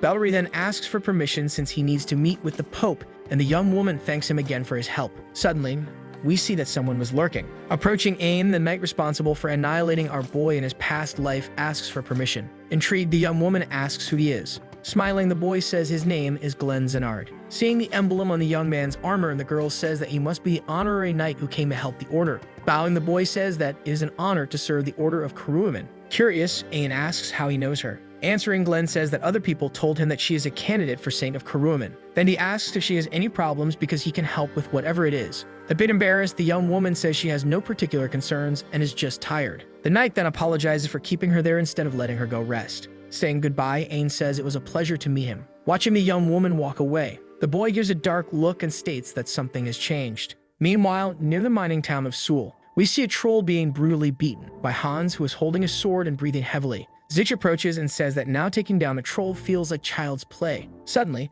the pair hears someone screaming for help. We see a little boy running from a horde of goblins. Without thinking twice, Zich charges forward and wipes out the creatures, leaving the little boy quite surprised. Getting closer to the men, he thanks them for the help. Hans then asks why he was being chased by goblins. Answering, the boy says that he was in the middle of an adventurer training, leaving our guys quite confused. Explaining, the little boy says that right now he is a minor, but his dream is to become an adventurer. That's why he's been training with a teacher. Out of nowhere, the man appears yelling, showing how irritated he is that his student couldn't handle mere goblins. Before leaving, the little boy asks what the protagonist's name is so that he can repay him one day. And before getting an answer, he says that his name is Snock. Zich introduces himself and the young boy says that he'll see him around. Hans asks what an adventurer even is, but our boy says that doesn't matter, because they need to get back to what they were doing. Looking at his servant, he asks him to try fighting the creature behind him, which is a huge orc. Elsewhere, we see Snock and his teacher. The man then orders the boy to activate his mana as they walk, but before he could do that, he trips over a rock and falls. Annoyed, his teacher asks how many times he's going to fall. Because he's getting tired of this, we see that the poor boy scraped his knee. Out of patience, the man says that today's training is over, leaving Snock surprised. Worried, the little boy says he needs more training, but it's no use. Out of nowhere, a cute mole catches his attention, knowing it's dangerous for the little one to stay there. He asks her to go back to her family. Snock starts to walk away, but the little mole starts following him. Turning around, he asks if the little animal has nowhere to go, then wonders what he should do, finally deciding to take the little mole with him. Elsewhere, in a restaurant, Zich is having dinner with Hans, who reveals that he has a question. The boy then asks why the young man decided to go to Seoul and why he chose that city as their next destination. Our boy then says it's impressive that his servant remembers that, and Hans replies that he's not that stupid. Answering the boy's question, the protagonist says it's because the day is approaching, but that he wouldn't understand even with an explanation. So he'll just say that it's the day Seoul is destined to be destroyed by Noan, the god of destruction. We return to Snock, who walks through the city while trying to decide on a name for his new pet, deciding that the little mole will be called Noan. From that moment onward, we are taken to a dark cave, where the little boy's teacher is talking to a mysterious figure, who thanks him for his help, then hands over a sack of gold coins. The man's eyes sparkle when he sees the money. Curious, he asks if the job is done since he led Snock to the mole. The hooded figure says yes, and the man replies that he can finally stop pretending to be a teacher. Agreeing, the mysterious man thanks him for the help, saying that thanks to him, he will be able to proceed with his plan immediately. The next day, a merchant tells Hans that this is a stone that only appears once every 1,000 years. Shocked, the boy asks if he's sure. Suddenly, a saleswoman shouts to catch his attention, saying that a blouse would look beautiful on him, while a man offers him grilled meat with special sauce. Giving in to his desires, the boy grabs everything and approaching Zich, asks how he looks in the new clothes. Our boy wonders how his servant managed to hold back for so long. Next to him, an old man says he knew Snock would be tricked sooner or later. Another guy says he heard that the so-called adventurer teacher resigned the day before, leaving the little boy so sad that he doesn't even want to leave the house. Hearing the conversation, the protagonist realizes that he's heard that name before, immediately remembering the little boy he met the other day. Reflecting, the boy concludes that he felt a strange energy coming from the man, and it can only be because he was a fraud. Suddenly, Hans appears again carrying a bag of food, asking the boy to try it. Later, at Snock's house, we see the little boy lying in his bed, with deep dark circles under his eyes. No one approaches, and he asks if the little pet is bored. Being cute, the mole snuggles into his hand. The boy then says that she's lucky not to have to worry about anything. Suddenly, the little animal raises her paw, then climbs onto Snock's face, and he asks if she's getting revenge for being bored. Suddenly, a noise catches the boy's attention. He is out of bed to see what's happening. Going to the door, he wonders why it opened by itself. Deciding to just close it, even though he feels someone else is in the house, we can see that someone in a hood is behind him. Meanwhile, Hans and Zich are walking through the city. Smiling, the boy asks if the food he gave him isn't really good. While eating, our boy asks if he can not wear those clothes. A little sad, the servant asks why, since the shopkeeper said the blouse looked good on him. Suddenly, the protagonist sees something running on top of one of the buildings. It's two hooded figures, and one of them is carrying Snock unconscious. Hans asks what that is, and his master says they are people. But we realize that he clearly recognized the little boy being carried. And feeling that he's being kidnapped, he decides to follow the figures because it might be a chance to do a good deed. Stopping the blonde boy, he orders him to go home. Because there's something he needs to do, Hans asks the boy to wait, but it's already too late. Zich runs and jumps across the rooftops of the houses, shouting to catch the kidnapper's attention. With no response, he asks if he can talk to them for a bit, because he needs to speak with the boy who's being carried. Suddenly, one of the hooded figures throws a dagger in his direction. Nimbly, he manages to catch the object with his hand, sending it back to the one responsible. Surprisingly, the protagonist hits one of the men directly, who ends up falling off the building along with Snock and another hooded figure. Standing in front of the kidnappers, Zich asks who they are. Since no one answers, the boy repeats the question, pointing his finger. One of the men orders the others to eliminate the obstacle, and without hesitation, the subordinates charge forward, which irritates our boy since he didn't want to kill anyone. Grabbing one of the men, he says that he asked a question, throwing the mysterious figure hard to the ground while asking why the man couldn't just answer. Suddenly, another man approaches and prepares to attack, but Zich dodges masterfully and counterattacks immediately with his knee. On top of the building, we see that the third kidnapper took advantage of the situation to escape with Snock. Quickly realizing what's happening, the protagonist says that the man is indeed making things harder. Without hesitation, he runs after the third figure. While wondering where he is going, he quickly discovers that the kidnapper is heading toward the abandoned mine. Before he could enter, something stops our boy. A horde of hooded people. Impatient, Zich asks who they are. But once again, no one answers. They simply attack. Sometime later, we see that the protagonist has taken care of the entire group, and his cheek is stained with strawberry juice. Looking at his opponents, he thinks that their weapons and skills are very good, so he urgently needs to find out where they came from. Since he came to the city to prevent an imminent disaster, then nothing here can be a coincidence. Suddenly, something catches his attention. One of the hooded figures starts to get up and quickly approaches, and asks if their presence there has anything to do with Nauen, the Tyrant of the Earth. We return inside the mine, where Snock wakes up from his fainting. Standing up, he sees his mole by his side, and wonders where he is. Out of nowhere, the hooded figure appears and snatches the little creature from his hands. Desperate, the boy begs the man to leave Nauen alone, but the kidnapper grabs his neck, and lifting him off the ground says that this is interesting, because he thought Snock was a coward. Smiling, the man asks if he gained courage because of his relationship with the mole, then throws the little boy hard to the ground. Trying to get up, he asks what the man is talking about. Quickly realizing that he knows this place well, it's the collapsed well. Approaching, the man asks what's wrong, and if he's looking for something that's on the other side of the barrier. Snock turns around and the kidnapper says that the boy must be wondering how he knows about that, stating that it wasn't hard to figure out given his desperate and sad eyes. When he came face to face with his own father's grave, intrigued, the boy asks if the man knew his father. Saying yes, the mysterious figure asks the little one to look at a shining point ahead, then explains that is the sealing stone responsible for imprisoning the monster of the mine. A stone that the boy's father accidentally disturbed while exploring, and as a result awakened the monster, causing the entire tunnel area to collapse, burying his father in the process. Provoking, the man asks if knowing this doesn't fill Snock with rage, since the reason he lost his father and the reason he became a miner, even though he hates it, is none other than the monster of the mine. The boy starts trembling and his eyes glow red. Returning the mole to the boy, the man asks him to unleash his rage on the little creature in front of him. Confused, Snock asks what his pet has to do with any of this. Replying, the man reveals that the mole is the monster that caused the earthquake, and that it killed his father by burying him. The man even says that the little mole had the audacity to get close to him and pretend to be part of his family, so the boy should hurry up and serve justice with his own hands. Reaching his limit, Snock awakens.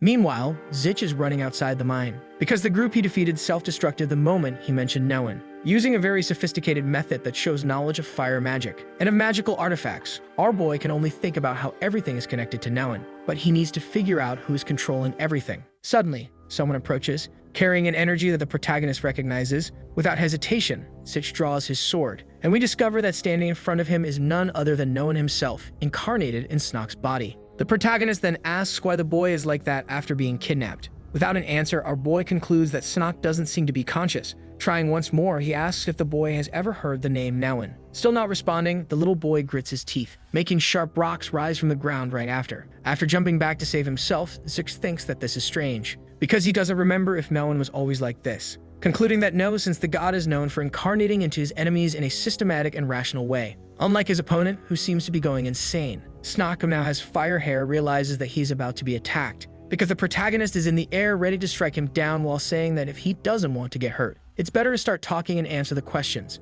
Raising his arm in front of his face, the boy tries to defend himself. A blue light radiates throughout the environment, and we see that the boy managed to block the attack, which hit the ground, sending rocks flying. Without hesitation, Snock counterattacks, launching a red beam of light, forcing Zich to retreat to avoid getting hit. While thinking that a normal human wouldn't have survived his attack, the two stare at each other face to face. Suddenly, more rocks rise from the ground, and the protagonist realizes that Snock's power has increased out of nowhere, which means he is about to awaken as the Tyrant of the Earth. Grabbing his sword again, our boy says that in that case, he will have to end the battle before his opponent gets stronger. To defend himself, the boy builds a stone wall, but Zich manages to pass through it easily, cutting through the last rock as soon as he gets close enough. Suddenly, Snock launches another attack, forcing the protagonist to scream and squint his eyes because of the blinding light. We see that the boy keeps watching him without showing any reaction, when out of nowhere, a sword battle begins between our boy and the same hooded figure from before. who says that the boy should learn to value the lives of others, because if he kills people without a good reason, he might end up in hell.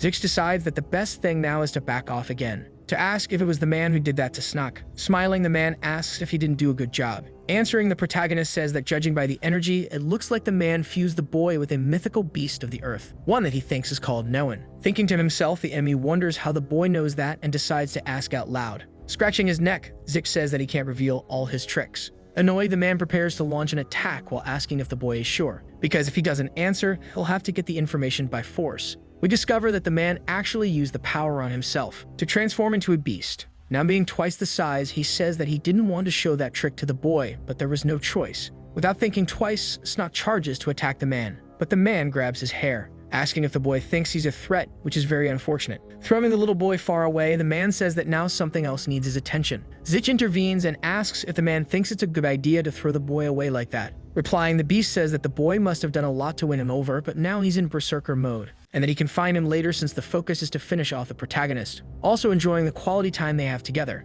Zich manages to dodge the blow that hits the ground with full force. Without hesitation, the man quickly attacks again, but this time, our boy counterattacks, blocking the man's fist with his sword. Laughing, his opponent says that attack was weak, and that it won't be enough to defeat him. Out of nowhere, a small explosion happens, removing the beast's arm, who is left in shock. Without wasting time, Zich attacks again, finishing off his enemy once and for all. Sheathing his sword, the protagonist wonders how far Snak was thrown. Elsewhere, we see Hans running through the forest, looking for where the noise came from that sounded more like an earthquake. Suddenly, he sees the little boy lying on the ground, immediately realizing that it's little Snak. Getting closer, the blonde boy asks him to get up and show that he's okay and breathing. Suddenly, the little boy's eyes open. A while later, we see Hans screaming, desperately asking why the little boy is doing that to him. Trying to run away, the servant can't imagine anything he did to be attacked like that, as memories of when he first met Snak flood his mind. Seeing the boy lifting a huge rock, Hans wonders what kind of training he received, concluding that if he gets hit, he'll be a dead man. Without hesitation, the possessed little boy throws the rock, making the young man realize that he won't be able to dodge in time, then deciding that he'll have to do something else, which is to cut the boulder in half with his sword. Surprisingly, he succeeds and comes out of the attack unharmed. Placing his hand on his chest, Hans reveals that he thought he was going to die at that moment, also affirming in his mind that he will show Snak the power of his training. Suddenly, a noise catches his attention. Turning around, he sees a huge wall rising from the ground, which makes him think that now his end has come. Luckily, something saves him, leaving him confused and not knowing where all that water came from. Meanwhile, Snak is about to be hit by a huge wave, defending himself by creating another stone barrier with his power. Looking up, his eyes widen, because Zich is approaching in an aerial attack. While thinking that this is the only way to end the boy's rage, Snak begs not to be hit, but the protagonist doesn't listen and places his hand on Snak's forehead, praying that his strike doesn't make things worse. Elsewhere, Snak wakes up, wondering why he's there and what happened. Suddenly, a growl catches his attention. We see that his mole is by his side, but this time emanating the evil energy that was previously inside him. Trying to calm his pet, the boy extends his hand, then asks Noan to listen to him, revealing that his mind was being controlled before and that during that time he had a dream about him, and that he knows his father died because of an earthquake caused by the mole. But he also knows that the mole didn't do it on purpose, because it was simply freed from its prison and by chance, his father was in the way. With tears in his eyes, Snak apologizes, saying that he understands how much it must have hurt when he just walked away, and that if he could go back in time, he would do everything differently. Ready to make a proposal, the little boy extends his hand again, and asks why Noan doesn't come out of there with him to enjoy life. Calmer, the little mole stretches out its tiny paw and grabs the boy's finger, showing that it agrees to be on good terms with him again. Day breaks, and we see people gathered where the battles happened. Guards block the entrance to the mine, preventing residents from entering or getting close, because inside, other people are conducting a thorough investigation. In a house a bit farther from there, Zich asks if Hans did what he asked, and replying, Hans says yes, and that he told everyone he didn't know anything, and that he climbed the mountain because he heard a noise. Worried, the boy asks if the protagonist is sure the knights won't find out that the incident was their fault. Our boy then affirms that since they scattered the corpses around the mine,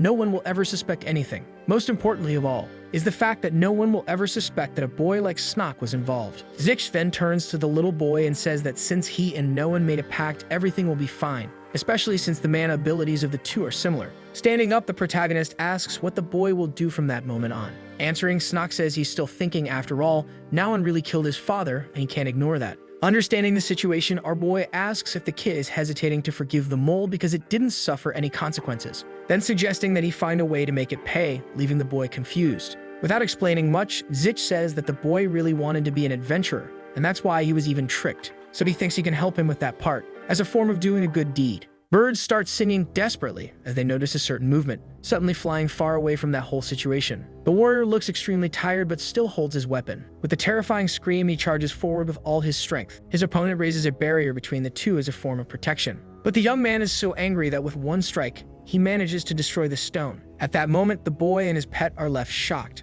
Annoyed, the young man asks if the boy is okay. Suddenly, someone approaches asking what the two of them are doing. For him, both were distracted during the battle. Therefore, the imposing man declares that they will fight for one more hour. Exhausted, the boys can't believe they have to go through all of that again. Meanwhile, the moon rises in the sky, bringing the night with it. A campfire is made on the ground and meats are being roasted. Sitting down, they enjoy the food eagerly. The protagonist's expression shows that he was just watching them without saying anything. One of the boys exaggerates about the taste of the food being a bit dramatic. With a curious expression, he asks about their next destination while holding a piece of meat. The protagonist informs them that they should head to Osprey. Confused, the boy next to him seems not to know the place. Before the regression, there were 3 demons that served, and one of them was from Osprey. At that moment, the warrior reflects on the demon's location. With a smile on his face, it shows that he was eager to find out. Meanwhile, his companions look at him, frightened. The master's expression seemed to have transformed into something completely terrifying. The next day, the 3 of them started their journey very early. Suddenly, the man noticed dark smoke coming from the castle.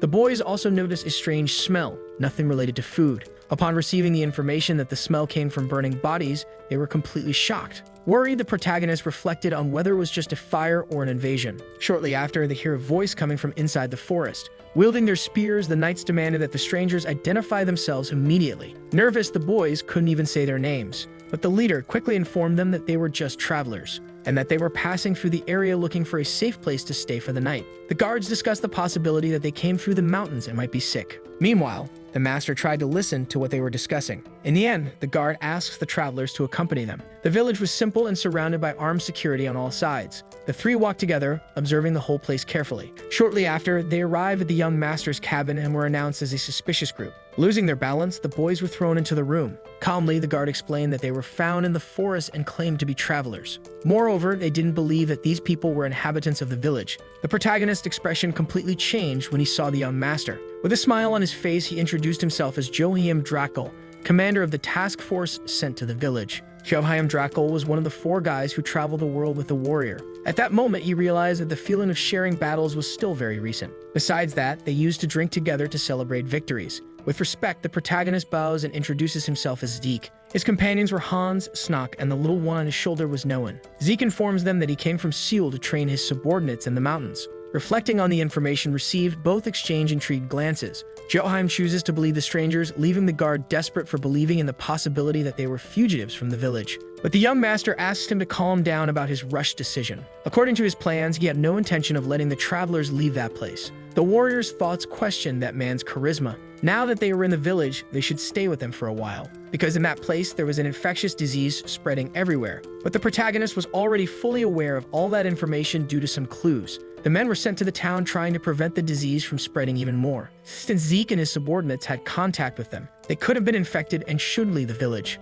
Calmly, the young warrior reflected on the seriousness of an infectious disease, assuming it would generate a discussion. Smiling, he decides to offer some kind of help to Master Joachim Drakel. One of the boys looks surprised while the other seems happy. Suddenly, a guard rushes into the cabin in desperation. With nervousness in his voice, he reveals that there was an infected person with new symptoms. Without wasting time, the men run to observe what the real situation was. Upon arriving at the place, the shock in Joachim's eyes becomes evident. Lying on the ground, one of his warriors seems to be suffering uncontrollably. The order was to record the person's symptoms and follow the protocol. From a distance, the protagonist made observations, noticing that the experienced response came from someone who used to be his subordinate. Touching his head lightly, Joachim seems a little dizzy and pale. While sweat drips down his face, he informs them that he has a bit of a fear of blood. Confused, the protagonist seems not to believe that revelation. Laughing to try to control the panic, he informs them that he suffers from hemophobia. Before Zeke's regression, that man was known as the vampire. Confused, he couldn't believe that the same person who had the ability to control blood could have a fear of it.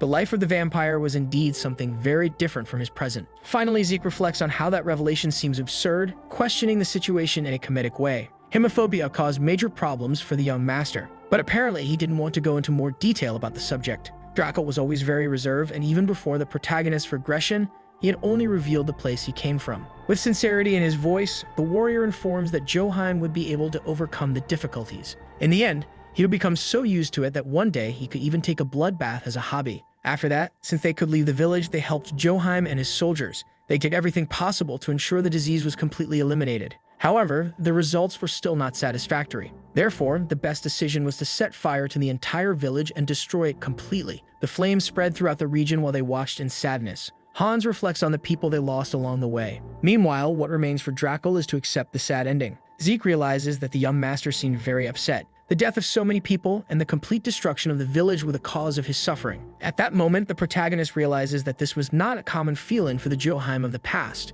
In the end, the leader shows himself to be extremely grateful for all of Zeke's help. The young man's response indicates that the reason for his travels was to perform good deeds. Shortly after, the master also states that he was very grateful for the help from Hans and Snock. With a smile on his face, he says that they were all very noble. The situation was reported to the castle, and now they had to wait for orders to return. Joheim Drakel extends the invitation to his new friends, and without thinking twice, Zeke responds for everyone, saying that they couldn't refuse. Suddenly, someone starts calling for his lord. In his hands, the boy carried a message from the castle. The man opens the scroll and looks shocked by what he has just read. Meanwhile, the protagonist tries to understand the reason for all the attention on his face. Soon after, Joheim informs them that they should prepare to leave. But to everyone's surprise, the destination would not be Osprin. They were heading to a different village affected by the disease. His subordinates are extremely frightened upon hearing that revelation. Zeke realizes that the master was being sent to another contaminated place despite being part of a noble family. The sun shone above a building surrounded by windows. Angrily, a hand slams against the armchair, causing a loud bang. Sitting on the throne, the man reflects on the information that the disease was highly contagious,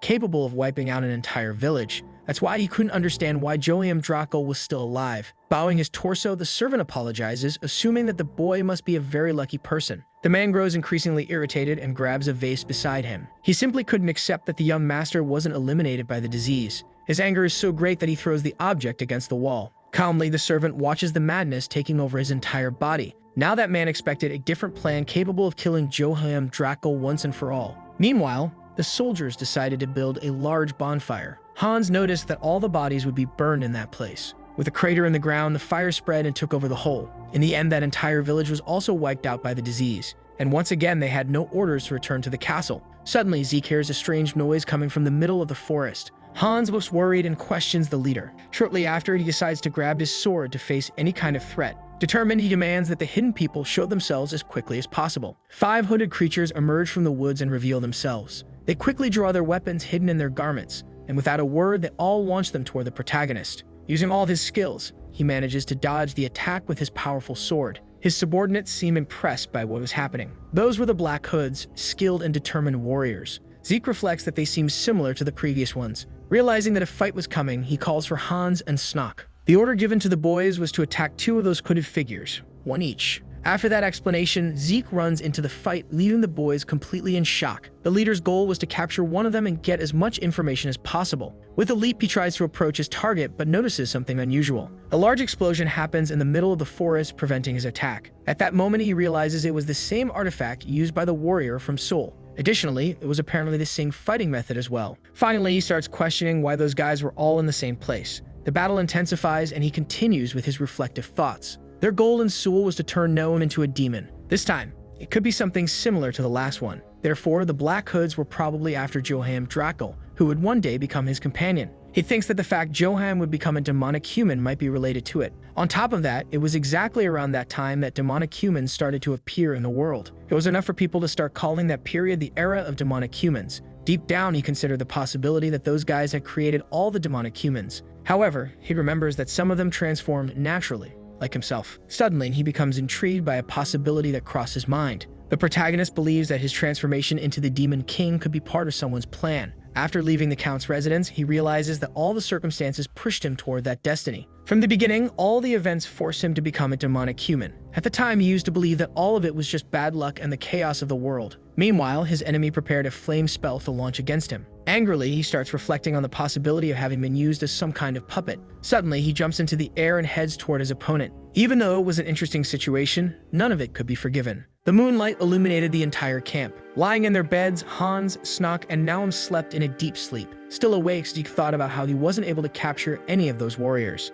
In the end, they all ended up killing themselves. Looking at the fire, he reflects on the possibility of Joheim becoming a demonic human. At that moment, he could be considered a kind of obstacle to the plans of the Black Hoods. Alone, he reflects on how the young master would be if he were transformed. In the end, he concludes that it would be better for him to remain an ordinary human. Suddenly, Joheim appears near the fire, noticing that Zeke was still awake. The night falls while the two sit watching the fire. The protagonist's thoughts lead him to reflect on the reasons why Joheim would become a demonic human. It must be something irresistible for someone with hemophobia to use a blood domination ability. Looking at his companion's face, he notices that he seemed distant. Drackle informs him that he was thinking about his father. In the middle of the year, his father had lost consciousness and became completely unresponsive. That's why the young master was reflecting on whether he should have done some things differently. At that moment, the warrior realizes why Joheim possessed so much power in his hands. Being the eldest, that position was something natural. Even so, Zeke seemed suspicious and observed him carefully. Suddenly, a soldier bursts into the camp completely desperate. Catching his breath, he informs them that they had received the order to return to the castle.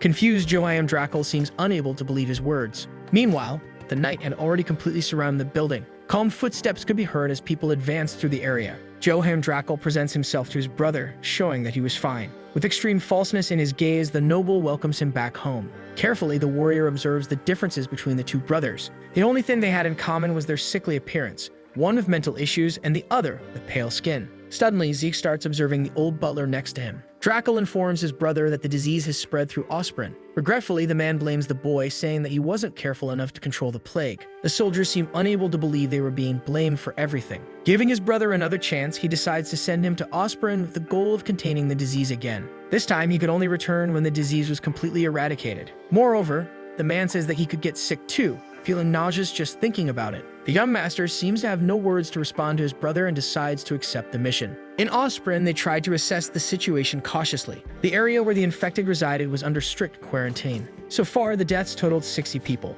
Additionally, the doctor reported that the infectious disease could be Igram. The protagonist realizes that in each city, there was a different disease. At that moment, he starts reflecting on who could be controlling the entire situation. Fest, the demonic human, was capable of paralyzing an entire world out of fear of a disease. However, the creature wasn't the type that spread such a common disease like that. With determination, he seems to reflect on a possible scheme. If Fest was hiding somewhere in the city, the warrior had to make him reveal himself. With a lower number of deaths, maybe they would have some chance. Despite their hopes, the doctors still hadn't discovered a possible treatment. Apparently, it was very difficult to create something capable of treating the disease even with intense efforts. Suddenly, Zeke informs the young master that he might be able to create a cure for Igram. Shortly after, they decide to visit the sick. Zeke was holding a potion in his hands that could treat the disease. Before his regression, when infectious diseases were spreading around the world, students and scientists created a cure for Igram. In the past, Zeke Moore learned how to make it due to Joheim's interest in diseases. Holding the liquid in his hands, he licks one of the patients. Calmly, he pours a little of the potion into his mouth. Meanwhile, everyone seemed apprehensive about the next steps. Shortly after, the man regains consciousness and starts begging for some water. Realizing that the treatment had worked, Zeke informs them that he would write the formula down for the doctors. Joheim asks if the man was really willing to teach the cure since he could make a lot of money with it. However, he replies that he didn't care about wealth and only wanted to bring kindness to the world. Suddenly, Drackle starts approaching Zeke. The young master shows all his gratitude by hugging the protagonist warmly. With a smile on his face, he states that meeting him was the best thing that ever happened. Meanwhile, the hero didn't seem to appreciate that hug very much. The formula is distributed to all the sick, who quickly begin to heal. Zeke shows the doctors the best way to make that recipe. Now that he had created the treatment for Igram, Fest's appearance was only a matter of time. Suddenly, a voice starts desperately looking for Zeke. The butler arrives at the scene surrounded by soldiers. Confused, the protagonist doesn't seem to understand the reason for all that. Curiously, the butler asks where he had learned the cure for the disease. At that moment, the hero remembers the imposing figure who was always by Joheim's brother's side. Thinking a bit more, he makes a guess that the old man could be Fest. Shortly after, the two are sitting around a table. Again, the man questions where the hero had learned the treatment for Igram. However, he had already answered that he learned everything from a book. But the butler didn't seem convinced and didn't like the boy's attitude. Slamming the table, he stands up, making himself more imposing. Zeke is unable to inform the name of the book that gave him that information. Additionally, he says that in the pages he read, he only found the treatment for one disease, Igram. The old man's gaze reflected all of his anger, appearing more and more impatient. Suddenly, Drackle enters the room, noticing all the man's harassment. Curious, he asks what the butler was trying to do with his companion. Angrily, he points out how the old man was being rude to the savior of Osprin. Unable to get the answers he wanted, the butler turns his back and leaves. Joheim apologizes for the man's behavior, saying he crossed the line. After remembering the figure present at the castle, he asks who that man was. In his memories, he was always by the side of the young master's brother. Draco informs him that this was Bethnal Salom, the family's butler. Originally, he was the captain of the knights but had to retire after an injury, becoming the family butler. His concern could be justified by the fact that Zeke's cure could put him on a pedestal higher than the brothers. Salom was supporting Joheim's brother to become the successor. Due to the interference, the hero was unable to discover whether Salom's true identity was Fest, the demon. Changing the subject, the leader says he heard that Zeke didn't have the necessary people to create more medicine. Therefore, Draco was willing to introduce someone who would like to help. After being called, a lady appears in the tent. Greta Vargat, owner of the Vargat Company, seemed delighted to meet the young man. Despite being beautiful, Zeke couldn't understand her widow's clothes. Ms. Vargat had a great interest in infectious diseases, constantly sponsoring research. Curiously, she asks if she could learn the cure formula. Realizing the woman's knowledge, Zeke informs her that he would have to learn much more from her than the other way around. The two move to another area where soldiers were carrying heavy crates. The hero begins presenting the main information about Agram to the lady. The first thing to do would be to shut off the water sources and make medicine. His subordinates observe the relationship between the two from afar, noticing some compliments. Hans comments that anyone could think the two were dating, and Snock agrees. The sunset approaches, transforming the entire atmosphere. An herb is shown, claiming to be good for those facing a cold. Greta Vargat is delighted with all the knowledge shared by the protagonist. Even so, she believed that she still had much more to learn from him. The lady informs that her interest in medicinal herbs arose due to her family. However, her family did not conduct research related to diseases. Worried, the woman takes some time to gather enough courage to offer a proposal. Vargat would like the hero to accompany her to be introduced to her family. Night falls over the surroundings, leaving everything dark around the castle. With light steps, a man opens a door. At that moment, the figure was inside the noble's chambers. A potion is poured into the mouth of the unconscious man, Joheim's father. Suddenly, his expression starts to change and he grabs the bedsheets. Holding the potion in his hands, Bethnal Salom states that this was merely the sovereign's karma. Zeke seems confused as he realizes that the two were standing in front of graves in the cemetery. Greta reveals that all members of her family died due to a devastating infectious disease, and the reason she started studying that subject was to prevent other people from losing their families like she did. Due to a vow, she began wearing mourning clothes. The woman would stop wearing those clothes only when all infections were completely eradicated from the world. That is why she decided to show the protagonist the graves of her husband and son. Realizing that she had said enough, she decided it was time for them to return. Together, the two would completely eradicate Agram from the face of the earth. Turning her back, the woman starts walking away from the cemetery. However, the hero seems suspicious of her identity, assuming that she could also be Fest. The subordinates seem confused about something. Zeke realizes that he is being closely watched. Since he was very busy, he asked the boys to stop wasting time and get straight to the point.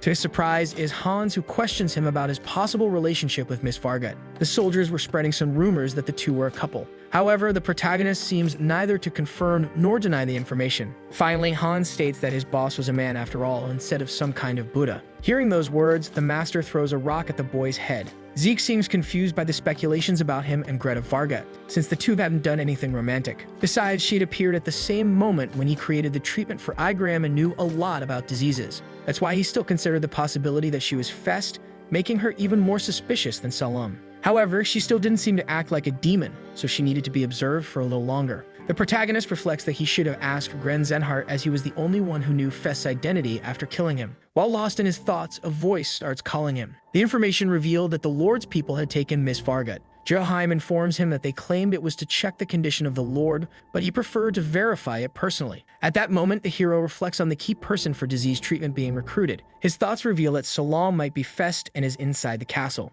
Determined, he offers to accompany the young master on the journey, but Drakel asks him to stay in Ostrin. Besides being a family issue, there was no one qualified enough to take care of so many patients in the city. With determination, the leader states that he was willing to bring Greta Vargat back safely. Respecting his decision, the hero says he would wait for him anxiously. The two shake hands, sealing the agreement. In a room, the butler reads a paper filled with long writings. Suddenly, a soldier appears to inform him that young Master Bjorn would like to see the butler Salam. With a smile on his face, he says it would not be possible to accompany the noble that night. A few days later, someone presents Lord Zeke with the last remaining building. They were searching for the villagers inside that haunted place. Gathering courage, the leader and his subordinates observed that horrible situation. The news was not good, since a disease with the same symptoms was spreading in a nearby region. Since he possessed medical knowledge, he was the most suitable person to go there and see with his own eyes. Accepting the instructions, the warrior was ready for his departure. However, he still hadn't received any confirmation that Joheim had arrived at the castle. Quickly, the soldier responds that the master was already well accommodated in the castle and urges the young man to check the village.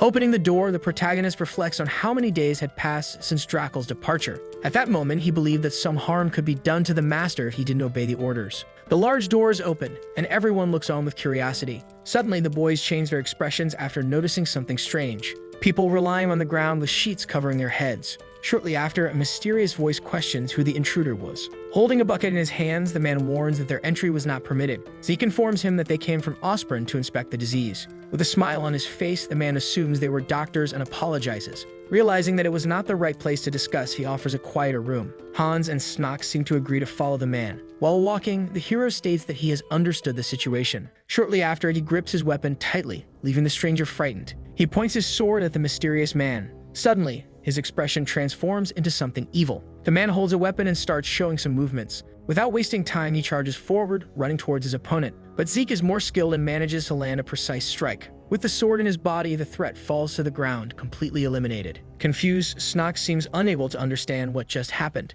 Before explaining the situation, the hero retrieves his sword. Suddenly, a large explosion occurs, sending debris in all directions. Through the smoke, Bethanel Salam appears, showing that he was ready for battle. Despite everything, Zeke was not naive enough to fall into a stupid trap. The three take their positions, ready to face a new battle. According to Zeke's order, Hans and Snock would fight together. Despite being an arrogant boy, Salam considers the young man quite clever. The old man orders his men to kill everyone. Together, the three begin to defeat all the soldiers coming at them. At that moment, the protagonist reflects on the situation, noticing that those were villagers. Considering the appearance of those people and their movements, they were probably all infected. In the end, all those civilians were being used as shields. The butler's behavior was very similar to Fest. Calling his subordinates, Zeke asked them to keep alive anyone who wasn't a killer. Even so, Snock seems confused by the order. When he turns around, he witnesses a fight scene. Hans uses all of his brutality to twist one of the men's arms, but in reality, they were supposed to knock them out. The soldiers couldn't kill civilians, but also didn't have enough time to be gentle.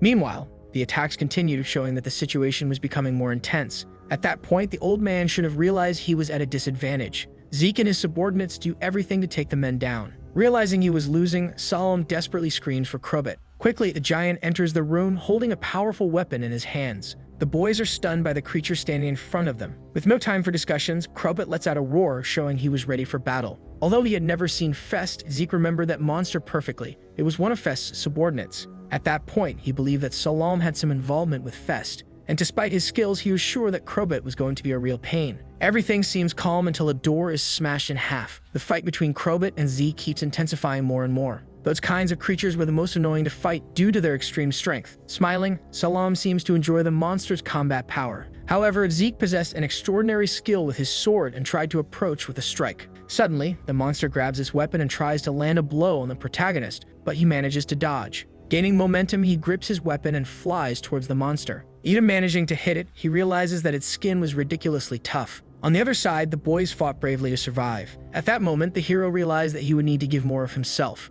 Although he knew he had more mana, he was sure it wasn't enough to defeat that thing. In this case, he decided to use the expansion Sense with the remaining mana. The energy vibrated in his sword and flowed through the environment. To achieve the perfect strike, he had to wait for the ideal opening. Krobit kept advancing with his intense blows, leaving no time to rest. When he noticed that his enemy was kneeling on the ground, Zeke raised his weapon high. At that moment, Zeke realized he was facing the perfect opportunity. With his sharp sword, he was able to strike his enemy right in the stomach. The monster began to feel intense pain running through its body. The mana poured from his sword, activating several spells. Salam didn't like that situation one bit and became increasingly enraged. Suddenly, the situation became more and more desperate, with a wave of mana forming in the area. The vortex was pulling everything in its path, including the butler. Krobit realized there was no escape anymore and that this was his end. His body explodes as it is engulfed by a powerful energy. Not knowing what to do, Salam watches that scene in complete desperation. Even knowing he wasn't as strong as before, Zeke was capable of causing tremendous destruction. Shortly after, the protagonist approaches the man, questioning whether he was the one behind the infectious diseases.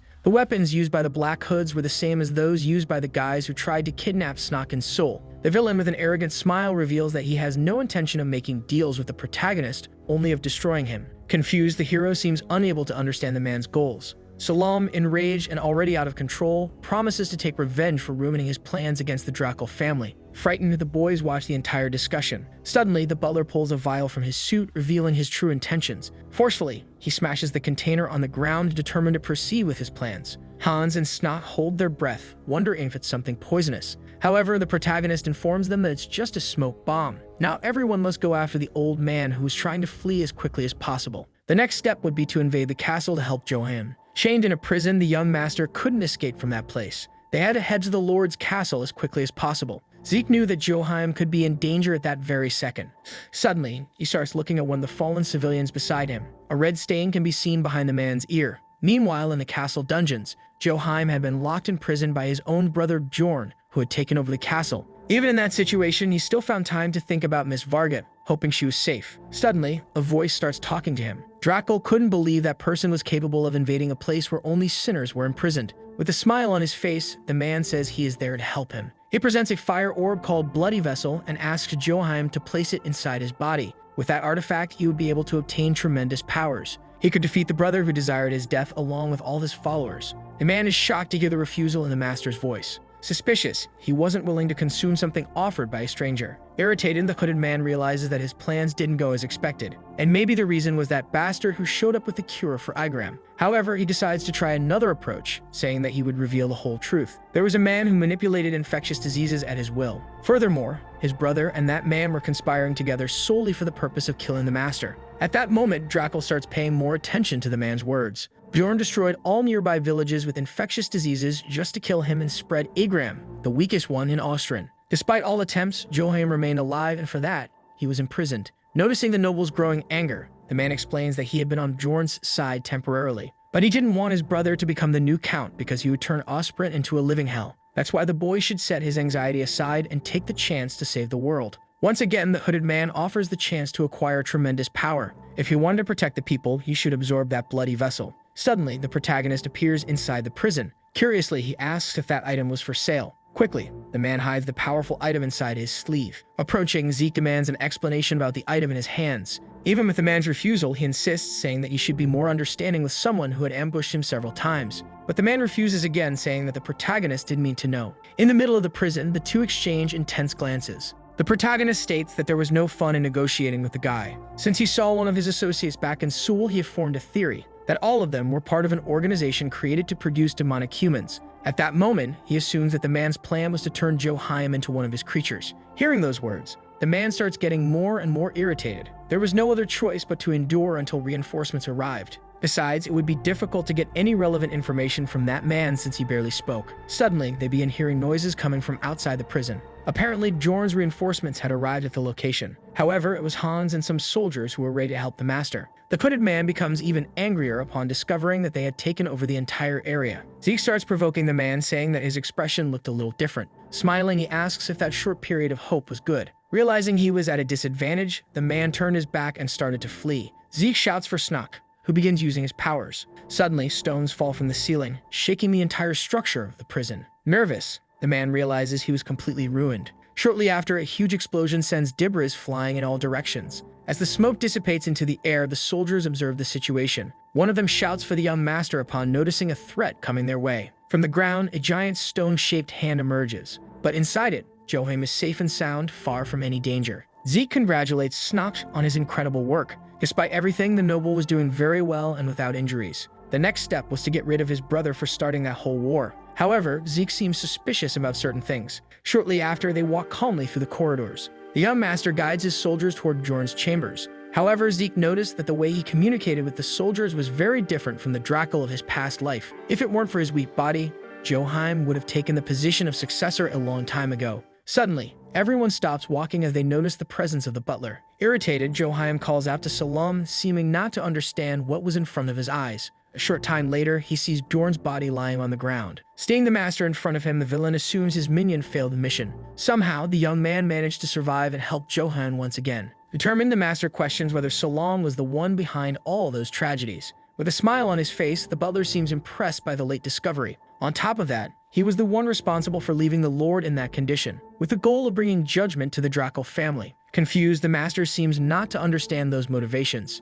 Irritated, he asks what happened to Miss Varget. However, Zeke interrupts, saying that he was not the real culprit. The one responsible for spreading all those diseases was Fest. Meanwhile, everyone pays attention as they hear a woman's footsteps approaching. With a smile on her face, Greta Varget seems impressed to see Zeke alive. At that moment, everyone starts putting the pieces on the board together. In the end, the one responsible for spreading an infectious disease was Miss Varget. On top of everything, she also received assistance from Salam during the entire process. Johan can't believe it and questions the woman's motivation. Increasingly enraged, the butler orders silence while holding his sword. Angrily, he asks whether Draco knew about the atrocities committed by his father. Shortly after, the butler begins to remember what happened a decade ago. When a disease was circulating in Osprey, his father placed everyone he could to try to stop the spread. It worked to a certain extent, but all the methods came back to him in the form of debt. Then his father decided to spread the infectious disease again in the areas where people he owed money lived. Joheim seems shocked by the Lord's actions and doubts the butler's words. The people who trusted his father and lent him money were taken by the disease. The owner of the Varvik company and also Salam's only friend was taken by the same situation. That's why the man decided to judge the entire Draco family in search of revenge with the sword of his deceased friend. However, Zeke states that such revenge was terrible since he was attacking innocent civilians. But the man considered them all a bunch of ignorant fools who worshipped the Draco family until the last second. In his eyes, Joheim was no better than the Lord. Gripping his sword tightly, he points it at his enemies. Noticing Zeke's interference, he grows increasingly furious and charges toward the young man. Joheim seems worried about his friend, but he was already prepared to defend himself. Suddenly, something unexpected happens before their eyes. Vargat was behind the butler, delivering a powerful attack to his body. Surprised, he seems unable to believe that kind of betrayal. As the man collapses in front of her, the woman states that he was terribly mistaken. In the end, if the goal was not revenge, in reality, Greta Vargat wanted as many people as possible to get sick. Zeke asks if there was any reason beyond revenge. Realizing that Salam was dead, she drops his body to the ground. Vargat says that she discovered the reason after her entire family died due to the disease. Her husband and son were fine until the day before, but suddenly they became ill with high fevers and began vomiting blood. Even the doctors refused to treat them for fear of being infected, and she had to take care of them alone. Hours and days passed, and she watched everything as their faces slowly lost life. Suddenly, she was struck by an unusual realization. To her, the faces of people dying from diseases were beautiful, and she was grateful to Count Draco, who helped her discover the beauty in that. Irritated, the soldier could no longer listen to anything coming from the woman's mouth. Desperate, he waited for the attack order from the young master to kill the one responsible for the death of his companions. Even so, the woman did not seem frightened. Greta Varga had a peculiar reason for staying close to all of them. The infectious disease did not affect only a select group in Osprey. Joheim realizes that the woman had other hostages, and she was happy to be talking to intelligent people. Curious, the young master decides to find out who she was talking about. His expression changes completely as he is about to reveal something shocking. Everyone is shocked to hear that she was capable of infecting the entire population of Osprey. Joheim could not believe that Vargat had infected all the people. The situation was becoming increasingly concerning for them. Suddenly, she decides to change the subject of the conversation. But Zeke shows that he was ready to end the subject right then. With a smile on her face, Vargat realizes how easy the boy was to manipulate. The protagonist states that he believed every word she said. At that moment, Vargat asks if he was saying that he would sacrifice all the people of Osprey just to defeat her. If it came to choosing between the two, Zeke was willing to kill that woman right there. Hans becomes desperate, believing that his leader should choose the other option, seeking to be increasingly kind. But he shows that he wouldn't change his mind so easily, wanting to finish the woman in front of him. The warrior seemed desperate upon realizing that all the inhabitants of Osprey were going to die. His face becomes completely shocked upon hearing that it was a necessary sacrifice. Knowing that the boy wanted to become a hero, like those in the stories, Zeke teaches that choices can be painful. If they let the woman escape to the mountains, she would be able to spread more infectious diseases. In the end, the number of victims would be much higher than the entire population of Osprey. Zeke was just trying to be kind and not think about which act was better than the other. With his sword pointed at the woman, he waits for the first move. At that moment, Vargat realizes that the two were about to start a powerful fight. With a smile on his face, the protagonist was eager for that moment. Suddenly, Joanne grabs his arm, warning that they could not sacrifice everyone in Osprey. Calmly, the hero states that all the people would be fine. However, he knew that he had no choice between the people of Osprey and Lady Vargat. Increasingly desperate, Joheim starts trying to understand his comrade's words. Greta Vargat is shocked to hear the revelation that all the people in the city had already been treated. With a smile on his face, Zeke questions the brief moment of sweet hope before the truth came to light. Confused, Vargat seems unable to believe how that was possible and assumes the young man was lying. Zeke informs that the people infected with the disease she created develop a red spot behind the ear. Therefore, he assumed that the name of the disease was Galder. After seeing the manipulated people in the village of Osprey, he put the facts together. And on the way to the castle, he began to be sure of everything. During his journey, he bumped into a young man. Curious, he began observing him and drawing his conclusions. The people of Osprey also had the same red spot behind the ear. Thus, he decided to give them the treatment before reaching the castle. Vargat still cannot understand how he was able to do all of that alone. The entrails of a Vioslon were necessary to create the cure, and because they were rare, it would be impossible to make enough for the citizens. Confused, the protagonist states that he had no knowledge about Vioslons, so he decided to use Hulkum, the purple herb that grows everywhere alongside the highways. In the end, it wasn't difficult to treat all the citizens of Osprey, since making the cure was quite easy. Perplexed, Greta seems unable to believe that the disease she created could be cured by a plant that grows along the highways. With the purpose of provoking her, he states that the woman had very few skills. Noticing the boy's arrogance, her expression becomes increasingly angry. Changing the subject, she decides to talk about Zeke's supposed treatment. She still couldn't understand how he was able to give the cure to all the citizens in just half a day. However, he informs that Greta herself shared the information with him. The medicine was made in liquid form and its taste was almost imperceptible. At that moment, the woman remembers when she told him that the Igrim disease had spread through the water. That's why the protagonist decided to put the cure in the water pipes. Zeke had told only a few people about the disease she had spread. Before going to the Lord's castle, he made sure that the people who had taken the medicine no longer had the red spot. After treating the people, they put the medicine into the pipelines. Despite his efforts, he couldn't guarantee that every person in Osprey had been cured. However, he would be glad to be able to defeat the woman. Varga didn't think that boy would be a disturbance to her plans. Calmly, she pulls a vial from her dress. Even though she didn't want to, she saw no choice but to use that potion. The glass is broken and the liquid runs through her hands. Zeke watches the woman's transformation closely. Suddenly, her face is completely different and her eyes have changed color. Greta Varga was in fact a powerful witch with incredible abilities. Using her powers, she tries to intimidate each of her opponents. Joheim orders his men to capture the witch as quickly as possible. But the woman is extremely powerful and uses her spells to counter any attack coming her way. Quickly, she manages to hit one of the soldiers. Kneeling on the ground, he touches his face as he feels something different. Red spots would soon cover his face, and then he would start vomiting blood. Zeke realizes that anyone who touched the witch would be infected by her blood. Desperate, the protagonist starts ordering the evacuation of the soldiers and everyone in the castle. Joheim is lost in her thoughts, remembering her father and brother. With determination, she orders the evacuation and also warns the knights not to come into contact with the witch's blood. Meanwhile, the rest would be left in Zeke's hands. Varga prepared for the final battle and seemed curious to fight the young man. While being hit by spells, he thinks that a mage would be ideal for that kind of fight. On second thought, the witch reflects that despite his personality, he was a good escort. As a provocation, she says she would return the favor by making everything more fun for him. The hero realizes that the woman was ready to do any kind of thing. Holding his sword, he reveals his precious skills. If Varga's blood touched him, he would immediately be infected with the unidentified disease. If he caused wounds on the woman's skin, the splashes could come in his direction. That's why she became such an annoying enemy to deal with. With determination, he decides to aim for the parts that hadn't fully regenerated yet. With a jump, he gets the witch's arm, causing a kind of burn. Shortly after, the woman's limb falls to the ground. With a smile on his face, the protagonist seems confident about the situation he created. Confused, Varga doesn't understand why she isn't regenerating. But even so, she wouldn't lose the battle and was willing to attack Zeke with her powers. Greta starts running from her opponent since she didn't want to die in a place like that. Without wasting time, the warrior goes after the witch, willing to give everything he's got. He couldn't let the woman leave the Lord's territory. The demon of the past, Zeke Moore, would roll in his grave if he saw how his current version was trying to protect the citizens.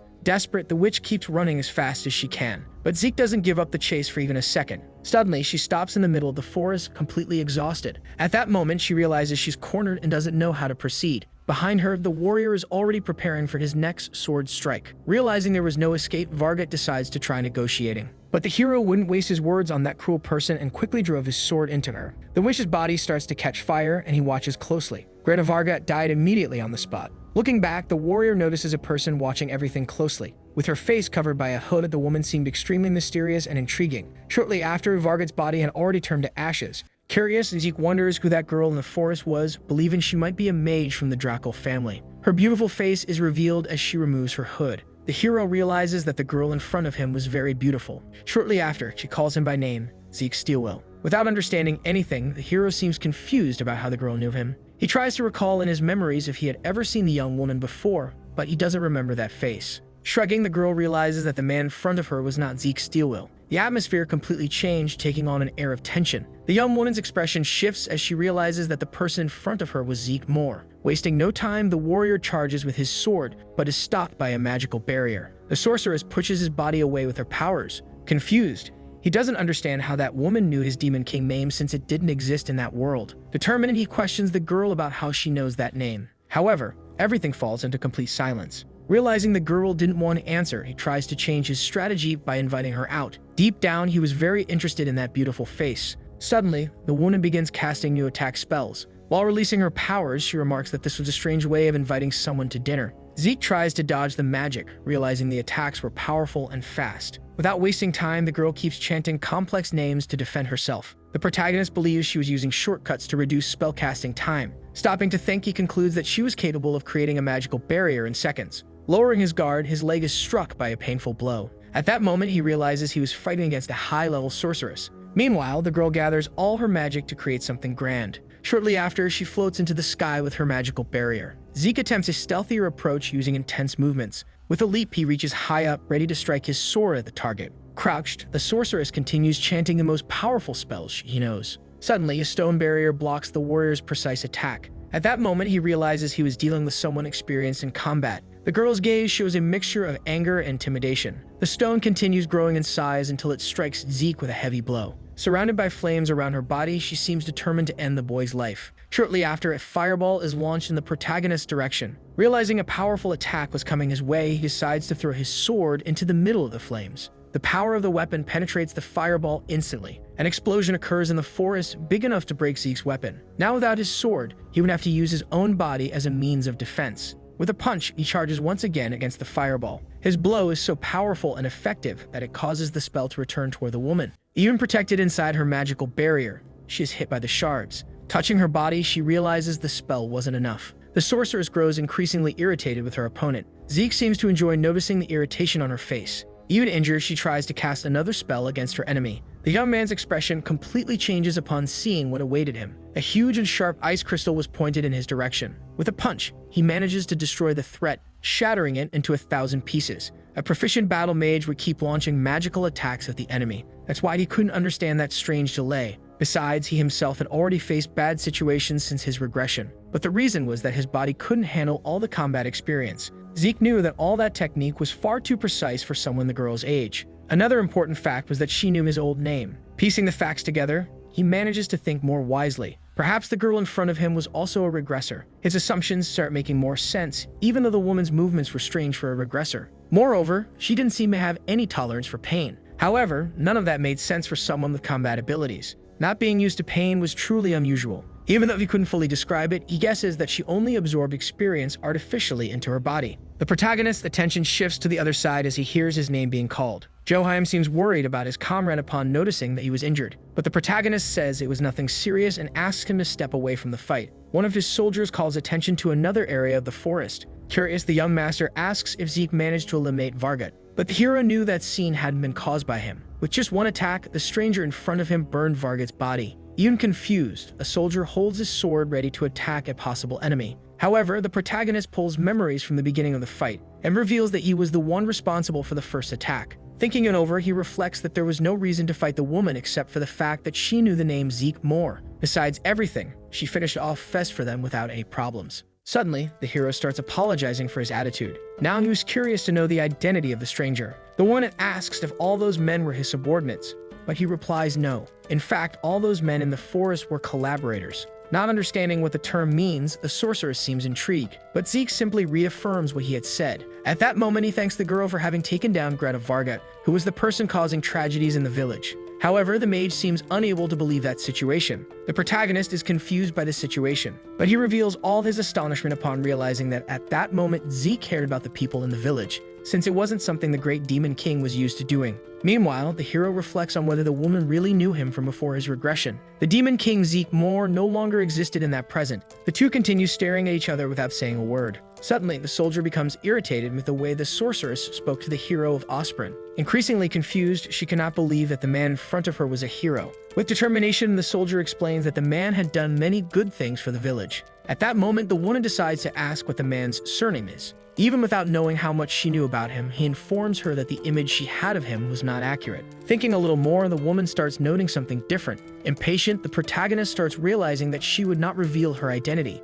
and by doing so, she would be considered an intruder. With one hand, she holds a precious stone to her chest. The energy spreads throughout the forest so powerfully that the men have to shield their eyes. Zeke realizes that the necklace around the sorceress's neck was an artifact. The light around her body keeps intensifying as her expression shows a certain disappointment. Shortly after, the sorceress's body completely disappears. Teleportation was a type of magic used by great mages, something very special. The hero became increasingly curious to know who the woman was. The day arrives with rays of sunlight surrounding the great tower. Joheim is saddened by the loss of his relatives and wonders if his father and brother made it to heaven. However, the warrior beside him states that the two would experience their sins, and he was sure they were prepared for it. as difficult as it might be. Joheim decides to thank Zeke for organizing the funeral for his loved ones. In addition, he seems disappointed for not organizing a search party for the sorceress. However, the protagonist knows it would be impossible to track her due to her teleportation artifact. Besides, the woman seemed to know a lot about his past, making it a personal matter. The two begin saying their goodbyes since Zeke would continue his journey with his two companions.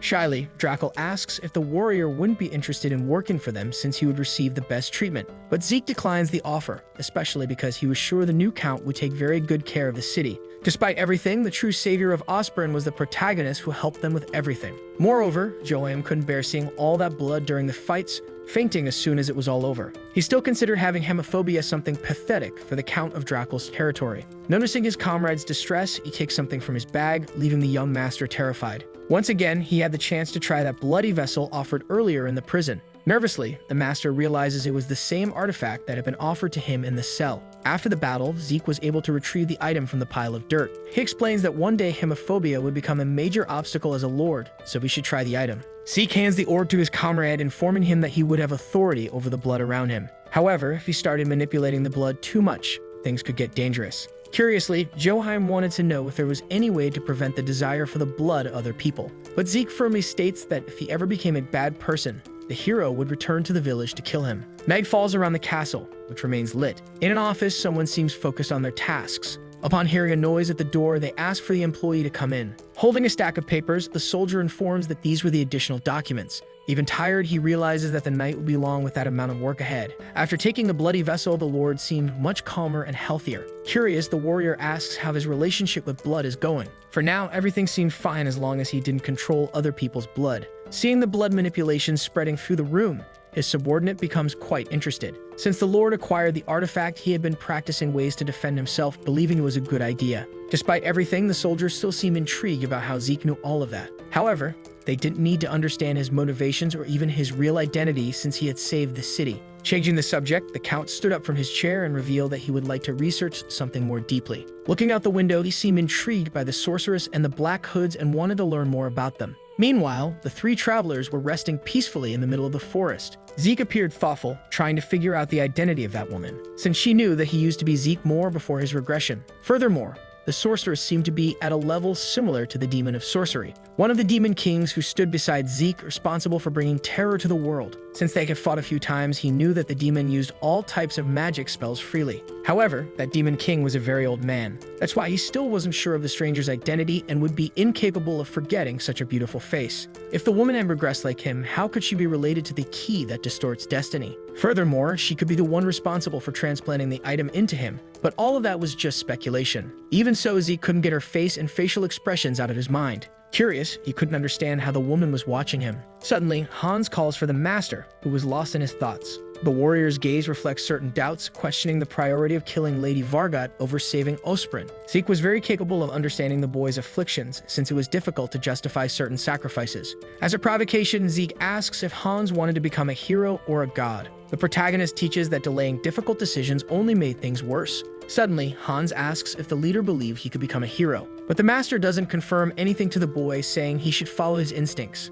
Now that he was his subordinate, he would be guided and receive great help in everything. While the two were talking, Snock and Noam were in a deep sleep. Zeke gives tips to the boy, informing him that he should become stronger and stronger. In the end, the only way out would be to train and give his best in every situation. The next day, the sun begins to rise in the middle of the mountains. Fierce and hungry wolves find the three travelers ready to attack. Snock observes the creatures and waits for the right moment. Realizing that the wolves were advancing, he starts preparing his spells. Shortly after, his magic is enough to defeat one of the dangerous enemies. The exhaustion on the boy's face becomes evident due to the great effort he made. Even so, there were still some wolves left ready for a meal. Suddenly, a noise can be heard coming from the other direction. Hans appears imposingly and attacks the creatures with his powerful sword. After the battle ends, Zeke approaches to observe the condition of his subordinates. Those monsters were definitely defeated by the young men's abilities. Intrigued, Hans questions the reason for so many monsters inside the forest. Additionally, Snock informs that there was a village near the region, but Zeke already seemed to reflect on the situation due to the abundance of monsters.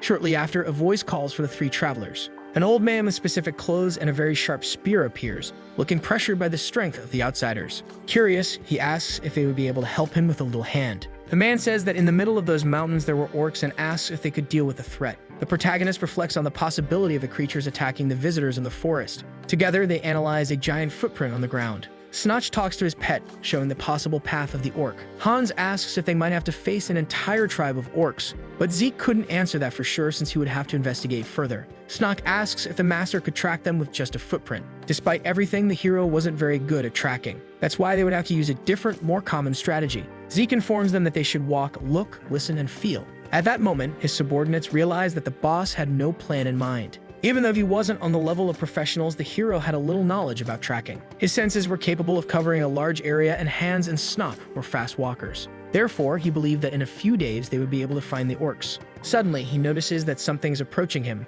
believing it to be an undead. Hans and Snot become scared upon noticing the thinness of the child lost in the middle of the forest. The boy seemed to be very hungry and had no idea about anything. A piece of bread is offered to him when they realize he could barely stand. Upon noticing the food, the boy's gaze goes toward the possible savior. With a smile on his face, Zeke offers the bread to the boy, saying it was very tasty. They continued their search while spending the night at an inn in the nearby city. After a few days, they found the orcs in their domain. Defeating those enemies was a piece of cake. In the end, he didn't accept any kind of payment from the old man for his efforts. The town chief called them saviors and offered a nice dinner. The boy they found in the mountains felt scared by any kind of approach. The poor child was suspicious of anyone who appeared in his path. Zeke offered him another piece of bread, making the boy very grateful for the gesture. In the end, the boy helped the hero in return for his acts of kindness. But the boy says he wasn't there just to get food. His mother had told him not to accept donations from strangers, but Zeke wasn't a bad person. At that moment, he asks if the man in front of him was a good person, but he gets scared when he receives a negative answer. With a smile on his face, the protagonist says he's a bad person trying to do good things. Night was falling, and the boy seemed to enjoy every bite of that delicious bread. Due to his hunger, he ended up eating very quickly. Zeke also offered him a bit of water. Taking a handkerchief from his pocket, the warrior realized that the child would take the rest for his relatives who worked hard all day. Curious, the master asks if the people who received the food thought that was a strange gesture. But the boy says his relatives didn't say anything about receiving food. Everyone in that city knew the man was a good person for defeating the orcs in the forest. The protagonist's self-esteem begins to rise quickly with the compliments. Zeke tells him that next time he shows up, he wouldn't need to stay outside like a criminal. However, he knew he would receive certain insults if someone like him entered a fancier place. Despite his concerns, Zeke had already informed everyone about the child. Confused, the boy didn't seem to understand the kindness of that man since everyone else hated him. He relates his kindness to what Timmy had said. In the past, someone chose to help them without expecting anything in return. Zeke tells the boy that he believed he was cooler than the other people, but the child reminds him of his statement about being bad. Correcting his statement, he shows that he was a bad person trying to be cooler than good people. Laughing uncontrollably, the child realizes that none of those sentences made any sense. The two laugh together as the protagonist states that there are strange people in the world. In the end, the boy says he hopes there are more people like him because everything would become better. Noticing it was getting later and later, the child says goodbye to the master and leaves. Suddenly, Zeke remembers something and turns around, but the boy had already left. A very poor house is shown from afar. The child runs to meet his mother and father, thinking that both would be happy to have something to eat. Next time he met the master, he would ask for his name, because one day he wanted to return all the favors to him. In the middle of the dark forest, the boy watches two people making a deal. They exchange a bag that seems to contain valuable coins. Realizing it was a dangerous place, the boy decides to run faster. Suddenly, the man removes his hood, noticing that a little rat was watching. Nervous, the boy becomes terrified upon realizing he was discovered and drops the bread on the ground. Meanwhile, Zeke was inside his accommodation with his two subordinates. Next time he met the boy, he would offer something different from bread. Even having gotten very close to the boy, he still didn't know his name. In the middle of the forest, the boy falls into despair, not knowing how to escape that situation. The next morning, the three return to the forest to defeat more monsters. Snotch explains that even after searching the entire area, those were the only enemies found. At that moment, Zeke begins to reflect that there would be no more threat in the region. The number of predatory beasts also decreased, so the monsters had to migrate to the region due to some power imbalance. That village should be safe from monster and beast attacks for some time. Now they could prepare to continue their journey and leave. Upon returning to the village, they are welcomed with thanks for their help. The old man thanks them immensely for saving all the inhabitants, not knowing how to repay such a huge favor. Hans seems to love that kind of gratitude, saying he hadn't done anything special. Suddenly, Snot realizes that it had been a while since they had seen that child. Before leaving, Zeke really wanted to find the boy. Suddenly, someone asks if they were talking about the child who lives beyond the wooden fences. A man also comments that the boy used to show up to help with some tasks but had been missing in recent days. Snot seems worried while Hans assumes the child might have visited a different village. Zeke starts walking and calls his subordinates. Curious, Snot asks if the master had any destination in mind. Hans is completely shocked to realize that the leader had no clear path to follow. However, he was determined to go to the little child's house. Shortly after, they arrive at a much poorer village. The boys seem intrigued to realize that people could live in such conditions. Using his powers, Zeke is unable to sense any kind of presence in the area. Even so, he was determined to search for the child. Suddenly, his expression changes completely upon sensing something strange. Shortly after, he makes precise jumps onto the rooftops. Standing in front of a wooden door, he starts to feel as if someone was dying. Without wasting time, he kicks the door down with determination. The scene is horrifying, injured bodies lying on the ground. Realizing that those two were dead, he tries to search for the survivor. Leaning against a wall is the small child with a tattoo on his chest. In complete desperation, Zeke tries to wake the boy, who doesn't respond. However, he realizes that the child was still breathing and could use a potion on him. Shortly after, something strange starts to come out of the tattoo. The child's eyes begin to open upon sensing the presence of the master. Zeke explains that he came after him after noticing his disappearance, and the boy seems to understand completely. The protagonist asks who was responsible for that destruction, but the child didn't know. He only says that there was a stranger in the middle of the night. Shortly after, he finished off his father and mother without showing any mercy. On top of that, the man said he would keep his parents alive if the boy didn't scream during the torture. Even so, Zeke realizes that the man didn't keep his promise, seeming to enjoy every minute of the situation. After doing that to his parents, he went after the rest of the people in the village. Crying, the boy seems unable to bear so much suffering, since that person blamed him for everything. Touching his head, Zeke asks the boy not to feel bad because none of that was his fault. The child was unable to see his face but knew he was bald and had a strange tattoo covering half of his face. Suddenly, he clutches his chest, feeling a strange pain. Using his powers, Zeke tries to help the boy and heal him. A grand energy spreads throughout the environment, and shortly after, the pain disappears from the boy's body. Now the protagonist asks the boy to stay calm since he would take care of his situation. Even so, the boy was very weak and ends up losing his strength and fainting. Before leaving, the hero places a piece of bread near the boy's hand.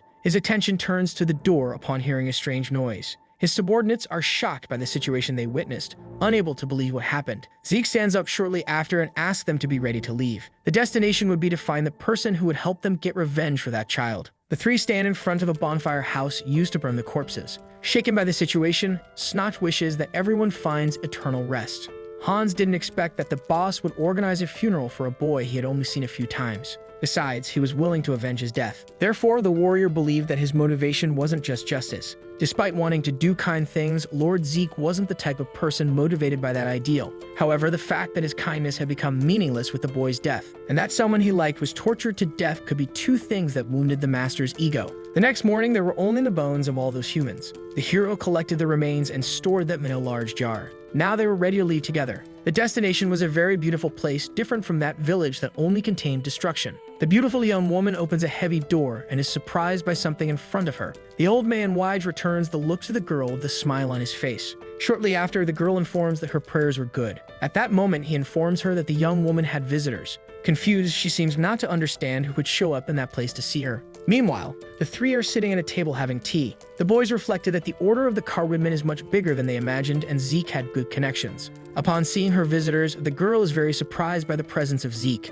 Old Wige seemed very pleased to see that Zeke was well. Shaking his hand, he seems unable to get used to the machine of a Smyeon. With a smile on her face, the young woman starts talking to Hans. However, she did not know Snock, nor does Mole Nawon. With a smile on his face, the master informs that he heard the news. Soon, the girl would receive the middle name Pramel, which is given only to saints. Wige says that the young woman only needed to accomplish one more small thing before obtaining the name. Zeke decides to make a bold proposal as a form of last achievement. His goal is to go after something big and luxurious, which makes the two curious to know more. With determination in his eyes, the hero offers the opportunity to eradicate the northern branch of Wald. The girl is completely shocked upon hearing the revelation. Wige wonders if those responsible for the boy's death were the bastards from Wald. Zeke recognized the burned symbol on the boy's chest, a type of powerful dark magic that ensures the person does not die. Hans seems confused to hear that conversation. It was a type of spell that merges a person's vital energy with their dark energy to keep them alive even with lethal wounds. It is usually used when torturing someone, being a way to play with human bodies. Wige asks for any other information about the person who did that to the child, but he only knew that the man was bald and had tattoos covering half of his face. Suddenly, someone mentions the name Colin Trisloa at the table. The hero realizes that the girl had knowledge about the wanted man. He is one of the cardinals of Vald, being one level below the Pope, and is famous for committing all kinds of evil acts. At that moment, the soldier begins to realize that Colin was inside that village. Zeke assumes that the man stopped to buy some kind of food and ended up finding some fun along the way. The dead were those who lived in the slums, so the village would not have made a big deal out of it. The strangest thing was that the mountains near that village had a sudden influx of monsters, even with orcs. Reflecting, Wige realizes that something was very wrong. Upon realizing that the opponent was from Vald, the man informs that he and the Carwoodman were willing to fight. To make it easier, Zeke knew the location of the northern branch of Vald and other bases. With a smile on his face, Wige seems unable to believe that the boy had all that information. Even though it is very difficult to obtain that kind of information, the hero informs that it was just a coincidence. In addition to the Porty incident with the magic seal, the warrior was knowledgeable about many things. The seal magic was one of those performed before his regression. First, they would check the northern branch guided by the master's command. Wige informs that if that were destiny, the Trislos could be in management. The protagonist was filled with rage and thirst for revenge. Thanks to that tattooed man, he was unable to hear the name of the child. The scenery completely changes to a deserted restaurant. Mr. Wige rides while reflecting on what was before his eyes. Observing the landscape, he reveals that he had no knowledge of the existence of that place. Zeke believed that the man in front of him had already known almost everything in the world, but he was wrong. At that moment, he realizes that it would be impossible to have knowledge of all God's creations. The protagonist realizes that this was the kind of thinking of religious people. Finally, Wige informs that if Zeke were capable of developing faith in the god Karna, he would think similarly. Despite the offers, the protagonist seemed uninterested in the Carwoodman. Suddenly, the old man starts to doubt the location of the northern branch of Vald. The god of Vald is a god of water. That is why some rumors said that their temples need to be near water. However, the visited place seemed extremely dry. With a smile on his face, the protagonist says that this is why no one was able to find the location. Wige realized that his words made sense, since it would be a complete disguise. Shortly after, a powerful wind hits both of them. Zeke informs that they should continue the crossing by going a little further. They leave the horses near the mountains and continue the road on foot. Calmly, the two walk together looking for clues. A gigantic hole indicates that this was the entrance to Vald. Determined, they enter the dark cave holding lamps to light the way. Wige seems impressed by something that comes in front of him. The place is illuminated by a fluorescent energy of bright blue color. Astonished, the knight did not expect a lake beneath such arid lands. Suddenly, they observe people walking on the other side. Without wasting time, they settle behind a rock to avoid being seen. Zeke and Wige try to observe more carefully. At the back of the cave, there was a grand palace covered by waters. At the top of the building was the Mark of Vald. At that moment, Wige realizes that they really had a temple inside there. Zeke asks if his friend is now able to believe in his words. Holding his hand, he informs that he will prepare the best Carwoodman. Upon returning, everyone is seated at a grand table. The Carwoodman Pope seems delighted to finally meet the protagonist. Despite everything, he seemed intrigued by something that lingered in his mind. Zeke did not expect to see the creator of zombies from the era of the Demon King so close. He used to heal the paladins from the rear and made sure the knights simply wouldn't die because of him. At that time, the protagonist was almost killed. Moreover, he did not believe he would ever meet the Pope since he rarely received visitors. Suddenly, the religious man starts thanking him for the location of Vald. But the protagonist had his own intentions when cooperating with them. With curiosity, the Pope asks about his personal revenge. His goal was to infiltrate the temple while the forces attacked the rest. Suddenly, he is shocked by the question about killing the man responsible for the child's death. However, the hero had no intention of making things easier, shocking everyone around. Upon realizing his intentions, the Pope feels a bit frightened. But in the end, he understands his motivations since Colin Trisloa was an evil man. Despite everything, the opponent was very strong and should not be underestimated. Colin was as strong as a high-ranking priest of the Carwoodman. That's why the religious leader wanted to make sure that Zeke would be alright. The boy simply responds that he would not get in his way. The plan would be completely confidential since they couldn't risk leaked information. Moreover, the three could stay inside the temple seeking greater safety. Suddenly, a voice calls for His Holiness. Calmly, Zeke asks the Pope for a favor. With his hand on his chest, he would like to receive a title as an honorary paladin. Everyone around the table is shocked by his words, but the Pope is curious to know the reason for the request. The protagonist reveals that he had no special reason, but having such a title could irritate Trisloa even more. The day went by and the sky took on an orange hue. The protagonist's personality is discussed as something unique. Wige says that the young man might be strange but was extremely skilled and would not embarrass them even with the title. Agreeing with the statements, the Pope decides to accept the young master's request. Furthermore, there was someone as strong and good as Mr. Zeke among the honorary paladins. Therefore, the Pope would like to make that man join the battle as well. Recalling his memories, the religious leader tries to remember the name of the knight called Grenzenard. Upon hearing a mention of that name, the girl becomes a little intrigued. Noticing her hesitation, the Pope asks if there is any problem. Whenever Dronzer had met the girl, he asked if she had any problems in her life to discuss with him. Laughing, Wige says that the knight was probably interested in the girl. In any case, the man could not participate because he was in another place that was difficult to contact. Meanwhile, the girl seems embarrassed by the whole situation. Wige asks if he should talk to the warrior about the situation, but she immediately refuses. In the end, she says she believed the man was not interested in her. Deep down, she assumed he had different intentions. It seemed that Dronzer was searching for something. Meanwhile, the caravan was moving quickly through the desert. Warriors mounted on their horses were guided by Wige. Inside the wagon, people were praying, asking for protection in the fight. Suddenly, the master asks everyone to stop moving. Finally, they had arrived at the entrance of the cave. At that moment, the girl realizes that everything was about to begin. Wige was eager to bring judgment to the bastards of Vald. Dismounting his horse, the protagonist warns that he would be the first to enter. His plan remained the same, intending to infiltrate the temple. The girl seemed worried about something that was bothering her mind. However, Zeke tries to reassure her by saying that if he were caught, he wouldn't have any valuable information to reveal. Noticing that the girl wasn't worried because of that, he asked her to stop worrying. Before leaving, he asked them to take care of his subordinates until his return, having trained them to defend themselves. As a joke, he says that if the two ended up dead, it would be a sadness. Saying goodbye to everyone, he jumps into the cave. Meanwhile, people seem worried about the master's safety. Wige realizes there was no other choice but to fully trust Zeke. Walking towards the place, they move forward together, ready to start the battle. Suddenly, soldiers scream in despair, warning about an emergency. The warning was that the carwomen were very close to the lake. The troops advanced with all their strength and agility, while the others defended the rear. The boy leaning against a door notices the strange movement inside the temple. Shortly after, he wonders if something was happening, but a hand grabs his head and pulls him back. Zeke was already infiltrated inside the place, carrying out all his work. At that moment, he realized that there were no complex differences. The protagonist was worried that things might be different after the regression, but everything was the same. Since he was alone, he was able to swim stealthily through the lake. Thinking that the carwomen might be doing well, he decided to focus on what really mattered. Suddenly, he realizes he is in front of the prayer room where the most important item was probably kept. Without wasting time, he opens the large and heavy doors. Inside the room, he observes a strange triangular object that reflects an intense light.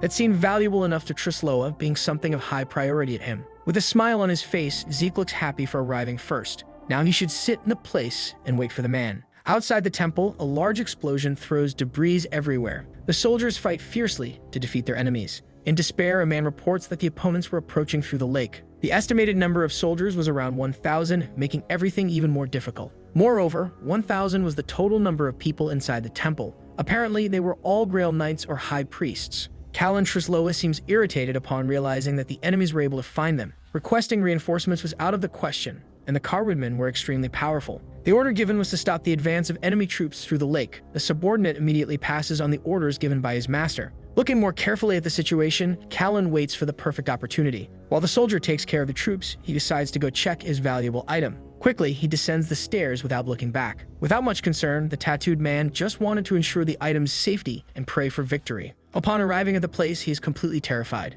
Zeke had already made the valuable item of Trisloa disappear. Irritated, he begins to realize that the person in front of him was responsible for the whole situation. The guru states that he was someone who had a personal revenge against him. The cardinal cannot believe it and charges against his opponent. Suddenly, he stops instantly when he notices the protagonist's expression as he mentions his full name. With a furious look, he asks if that man was responsible for the child's death. Confused, the cardinal seems not to remember any similar situation. Increasingly irritated, he cannot believe that the person in front of him invaded the temple to talk about nonsense. In the end, he says he cannot remember all the people he killed throughout his life. Shortly after, his troops gather behind him. With just one order, they would be responsible for eliminating the threat. Sadly, the protagonist wished he had heard from the man's mouth his reasons for ending the life of a simple child. Zeke asks if he doesn't remember killing residents of a poor village and torturing a helpless child. Suddenly, his face changes and he admits being responsible for the tragedy. That night, his goal was simply to get some food in the city. But suddenly, he decided to change his plans when he found the boy and decided to wipe out all the residents of the place. The boy's family and the neighbors were compared to a package. In the end, he blamed the death of everyone in the village on a single child. Since they were killed by him, one of the people blessed by Vald, they could see that situation as an honor. Zeke asks if the man was able to tell the child that it was his fault. With a wicked smile, he shows that he wanted to teach him the true meaning of responsibility. The protagonist reflects on each of his words. Suddenly, the cardinal realizes that he had no time for discussions since the soldiers kept advancing. Trisloa is shocked to hear the revelation from the boy in front of him. With determination, Zeke states that he was the one responsible for bringing the Carwoodman to the temple with the goal of putting an end to Callan. However, the man seemed unable to believe in the possibility of being killed by a boy like that. With sadness in his eyes, he says that he knew the child he had killed. The cardinal seems unable to believe that he was capable of doing all that because of just one child. Repeating his words, he says that the man explained that everyone in that slum died because of the boy. They wouldn't have to meet if he had simply sat in the temple and never left again. But at that moment, he was determined to wipe out everyone who stood in his way. Zeke states that everything that was happening was Colin Trisloa's fault. Realizing the insolence of his enemy, the cardinal becomes increasingly irritated. Suddenly, he unleashes his powers, flooding the room with all his magic. The water spells go in Zeke's direction as he waits for the right opportunity. With a leap, he realizes that his power was truly strong, capable of killing anyone. Using one of his hands, he grabs onto an artifact fixed on the wall. From a distance, the cardinal observes his opponent's curious movements. As a provocation, he was willing to teach the man the true meaning of responsibility. Laughing, he says that the fish-headed fool from Vald wasn't able to teach his soldiers that they should take responsibility for their actions. Colin becomes even more irritated with the boy's abuses and once again shows his spells. He floods the room, making Zeke's body be carried by the magic, but the protagonist manages to hold onto a window. Tired of waiting, the man orders his men to attack. Numerous sharp knives fly toward the hero. Suddenly, he grabs his sword and shows all his skill. The enemies are stunned by the young man's powers, who didn't suffer a single scratch. Sheathing his weapon, he tells the men not to get too excited. After all, they might end up destroying the valuable item he carried with him. Trisloa cannot believe that this boy had been arrogant enough to steal that item. That artifact, named Vengeful Spirit of the Pyramid, was used to control monsters. Confused, the cardinal questions how such a young boy had so much knowledge. Suddenly, the pyramid begins to glow in his hands. The Vengeful Spirit of the Pyramid is an artifact that allows one to control any monster. For this, the negative emotions of an innocent soul were necessary. Before the regression, Val used cruel methods to complete the Vengeful Spirit of the Pyramid, including torturing a child. Most likely, torturing the child was just a way to fulfill the requirements. Furthermore, the appearance of monsters in the forest could indicate an instinctive search for the artifact. Hanging on the window, Zeke threatens to break the valuable item at any moment. However, Trisloa knew that the pyramid could not be easily destroyed, unlike the fragile body of the boy. Showing his powers, he says that he was predestined to kill a boy in the most painful way possible. Suddenly, magic is cast toward the boy. Zeke lets go of the window ledge and tries to dodge those instinctive attacks. With a smile on his face, Trisloa asks how long he thinks he can run from his magic. The hero was fully capable of handling the minions, but could not defeat Colin in that state. At that moment, he admits that the man was stronger than him, and it would be foolish to engage in a fight. The cardinal would not let the protagonist escape in any way.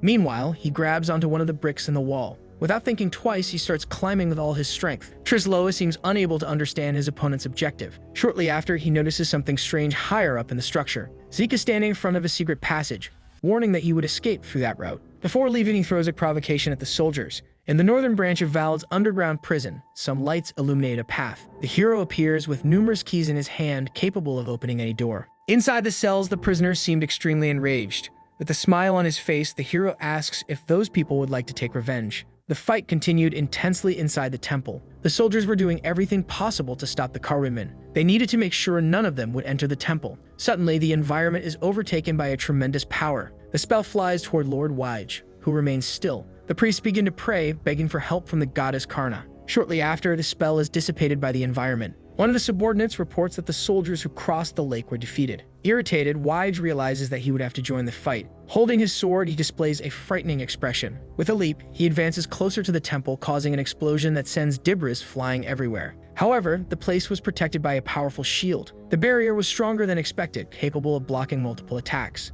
Even so, the strike was enough to take down all the soldiers near the lake. Now they had a perfect chance to cross to the other side. With determination, the soldier hammers a stake into the ground. Shortly after, they placed the pieces of wood into the water. Using the full strength of the troops, they were able to create a bridge to the temple. Upon hearing the order to attack, the paladins began to run into battle. On the other side, the enemies noticed the approach of the Carwoodmen. At that moment, they had to do everything to contain the threat. Using powerful spells, the man tried to destroy the bridge they had built. Even with the danger warnings, Miss Luvella seemed to fear nothing. Holding her cross, she prayed to the goddess Karna to bless the faithful with strength. Meanwhile, Wige and his soldiers tried to get closer and closer. His powerful strikes showed all of his talent and skill. Shortly after, no cracks appeared on the shield. The sickly aura of Vald wasn't paying attention to the other paladins because they were focused on Wige. For now, the best thing to do was to stand still while the soldiers fought bravely. Even so, they realized they were still at a disadvantage. But if the barrier disappeared, they could damage the base, gaining an advantageous position. Now they had to hope Zeke was capable of breaking the barrier. Inside the temple, the situation was desperate. Callan was desperate to find the boy who had stolen the sacred relic. His only goal was to retrieve the valuable item. Even searching every corner, the soldiers could not find Zeke anywhere. The cardinal couldn't believe that the boy knew a secret route that even he didn't know about. The soldier reports that the man was moving out of sight. Suddenly, Trisloa kicks the subordinate with all his strength. Angrily, he repeats that the boy had the vengeful spirit of the pyramid in his hands. Apologizing, the soldier says he would take another look at every place. As he walks away, the cardinal watches, increasingly irritated. He tries to calm his mind and think more clearly. Minutes earlier, the protagonist had stated that he was there for revenge. Furthermore, he was responsible for bringing the Carwoodman to the temple. Considering his reaction to the relic, he apparently didn't come with the intention of stealing it. At that moment, the cardinal realizes that the boy's intentions were directed exclusively toward the barrier. Meanwhile, several people gathered around a statue to pray for protection. Silently, Zeke enters the sacred place without attracting attention. Even so, the knights sense his presence and draw their swords. To his surprise, Trisloa was able to sense his steps. In one of his hands, he begins to show his spells. After being hit, his clothes are stained with blood as he feels pain throughout his body. The cardinal and his soldiers had managed to arrive before the boy and set up an ambush. Without wasting time, he ordered his men to go after him. The main goal was to safely recover the sacred relic. The doors were slowly closing behind Callan. Meanwhile, the men continued praying fervently. Suddenly, more people began to enter the room. Zeke had freed the prisoners from the dungeons. He had given those men a chance to take revenge on the bastards who tried to sacrifice them. That's why they were already ready to strike down everyone protecting the barrier. Meanwhile, the cardinal and his soldiers found Zeke. Because he was weak and losing a lot of blood, he wasn't able to get very far. At that moment, Trisloa declared that this was the end for the boy. Suddenly, cracks began to form in the temple, bringing down stones from all sides. With a slight smile, Zeke realized that his plan had worked. The knights continued the fierce fight. Hans dodged a powerful strike using all the teachings of the master. Upon noticing the perfect opportunity, he struck his opponent's body. The young warrior was able to realize that his body was practically moving on its own. The effects of Zeke's training were truly something incredible. Meanwhile, more soldiers tried to stop the Carwoodman. Stones emerged in the enemy's path, preventing their advance. Confused, the men seemed unable to understand the situation. From afar, Snock was using all his abilities to create destructive spells. If he could destroy that narrow path, he could eliminate them all. However, maybe it wasn't the best choice, since the effects could reverberate throughout the entire cave. Suddenly, everyone notices something different in the space. Shortly after, the shield begins to completely disappear. Without understanding anything, the soldiers are stunned by the situation. Wide realizes that Zeke was successful in his mission. Now they needed to be fast enough to prevent the components from rebuilding the barrier. The religious warriors head toward the temple, aiming to destroy the base with the help of the goddess Karna. Powerful spells strike the temple with full force. The entire structure was shaking as if it were a terrible earthquake. However, Callan asked his subordinates to remain calm. Zeke informs that the protective barrier disappeared, and that's why the structure was being attacked. Irritated, the man starts looking at him with increasing anger. The protagonist had to stop provoking for a moment while the others destroyed the barrier. He was the only invader inside the temple, but the others were outside. Those who helped him were the prisoners who were going to be used as sacrifices. Trisloa cannot believe that the brothers who protected the barrier were killed by offerings. Realizing that the man didn't believe him, Zeke started running uncontrollably. Callan was already prepared to cast another one of his spells. His magic tries to hit the boy, but ends up creating a crack in the wall. With a smile on his face, the boy starts finding the whole situation very interesting. The soldiers go after the protagonist, aiming to exterminate his existence. Callan Trisloa was determined to see how long the boy could escape his clutches.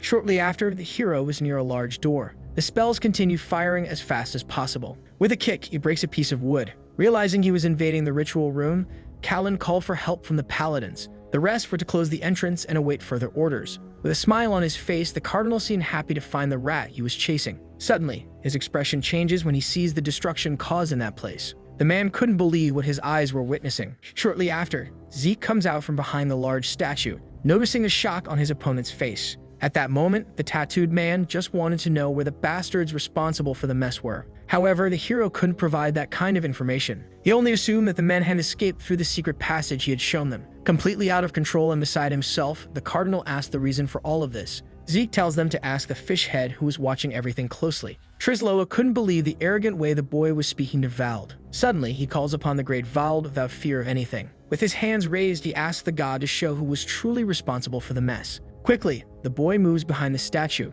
A voice begins to say that the blame for everything was on Cardinal Trisloa, for killing an innocent boy in the village, leading a man to develop a desire for revenge. That was the result of his own actions. Appearing again, the boy informs that now the Cardinal had his answers. Trisloa's face reveals all his nervousness, unable to understand the situation. With a smile on his face, Zeke realizes that his mission was accomplished. The orders were to inspect every corridor of the temple and find the bastards of Vald. Zeke even decided to threaten the fish head if Callan turned against him. Furious, the man begins to prepare his powers again. Without thinking about the consequences, he casts spells at Zeke. But the boy is more skilled and manages to escape, destroying only the statue. Trisloa orders his subordinates to focus on killing every threat inside the temple. Obeying his orders, they seem prepared to fight bravely. From now on, it would be a race against time. Zeke knew he had to hold out until the Carwidman forces arrived. With his weapon in hand, the young man prepares for the attacks coming his way. Quickly, he delivers intense strikes to dodge the enchanted plates. He also throws one of them toward his opponent, hitting him in the chest.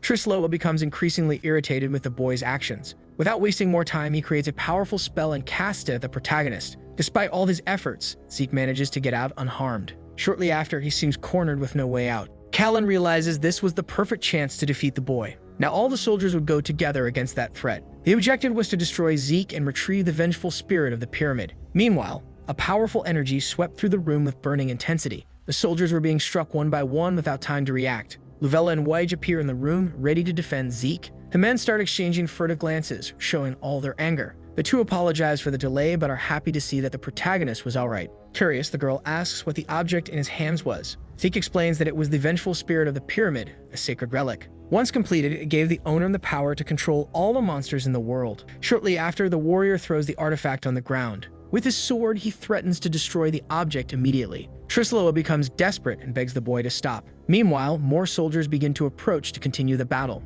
Suddenly, Wage's figure appears stealthily to take down the enemies. Callan is shocked to realize the fury contained in the old man's attack. Zeke draws Trisloa's attention back to himself. Once again, the boy repeats the same words, stating that it was all his fault. Without mercy, he plunges his sword into the religious object. Trisloa becomes completely desperate when he realizes that the item was destroyed. Something starts coming out of the pyramid as he presses the sword. Kneeling, the cardinal realizes that his plans were completely ruined. Now was the perfect chance for Wise to release all the accumulated rage on the man's body. With one strike, he falls to the ground quickly, with no chance to defend himself. The knight notices that his master was injured. However, he is also attacked by the enemy soldiers. Trisloa's expression reveals all the fear contained in his spirit. Holding the sword, Wige was ready to show Karna's judgment. Suddenly, an explosion happens in the place unexpectedly. The novella watches the scene from afar, worried about Lord Wige's safety. Despite everything, the man was fine. Trisloa managed to create a barrier at the last second and escape. Now the best thing to do was to work together to inspect the temple.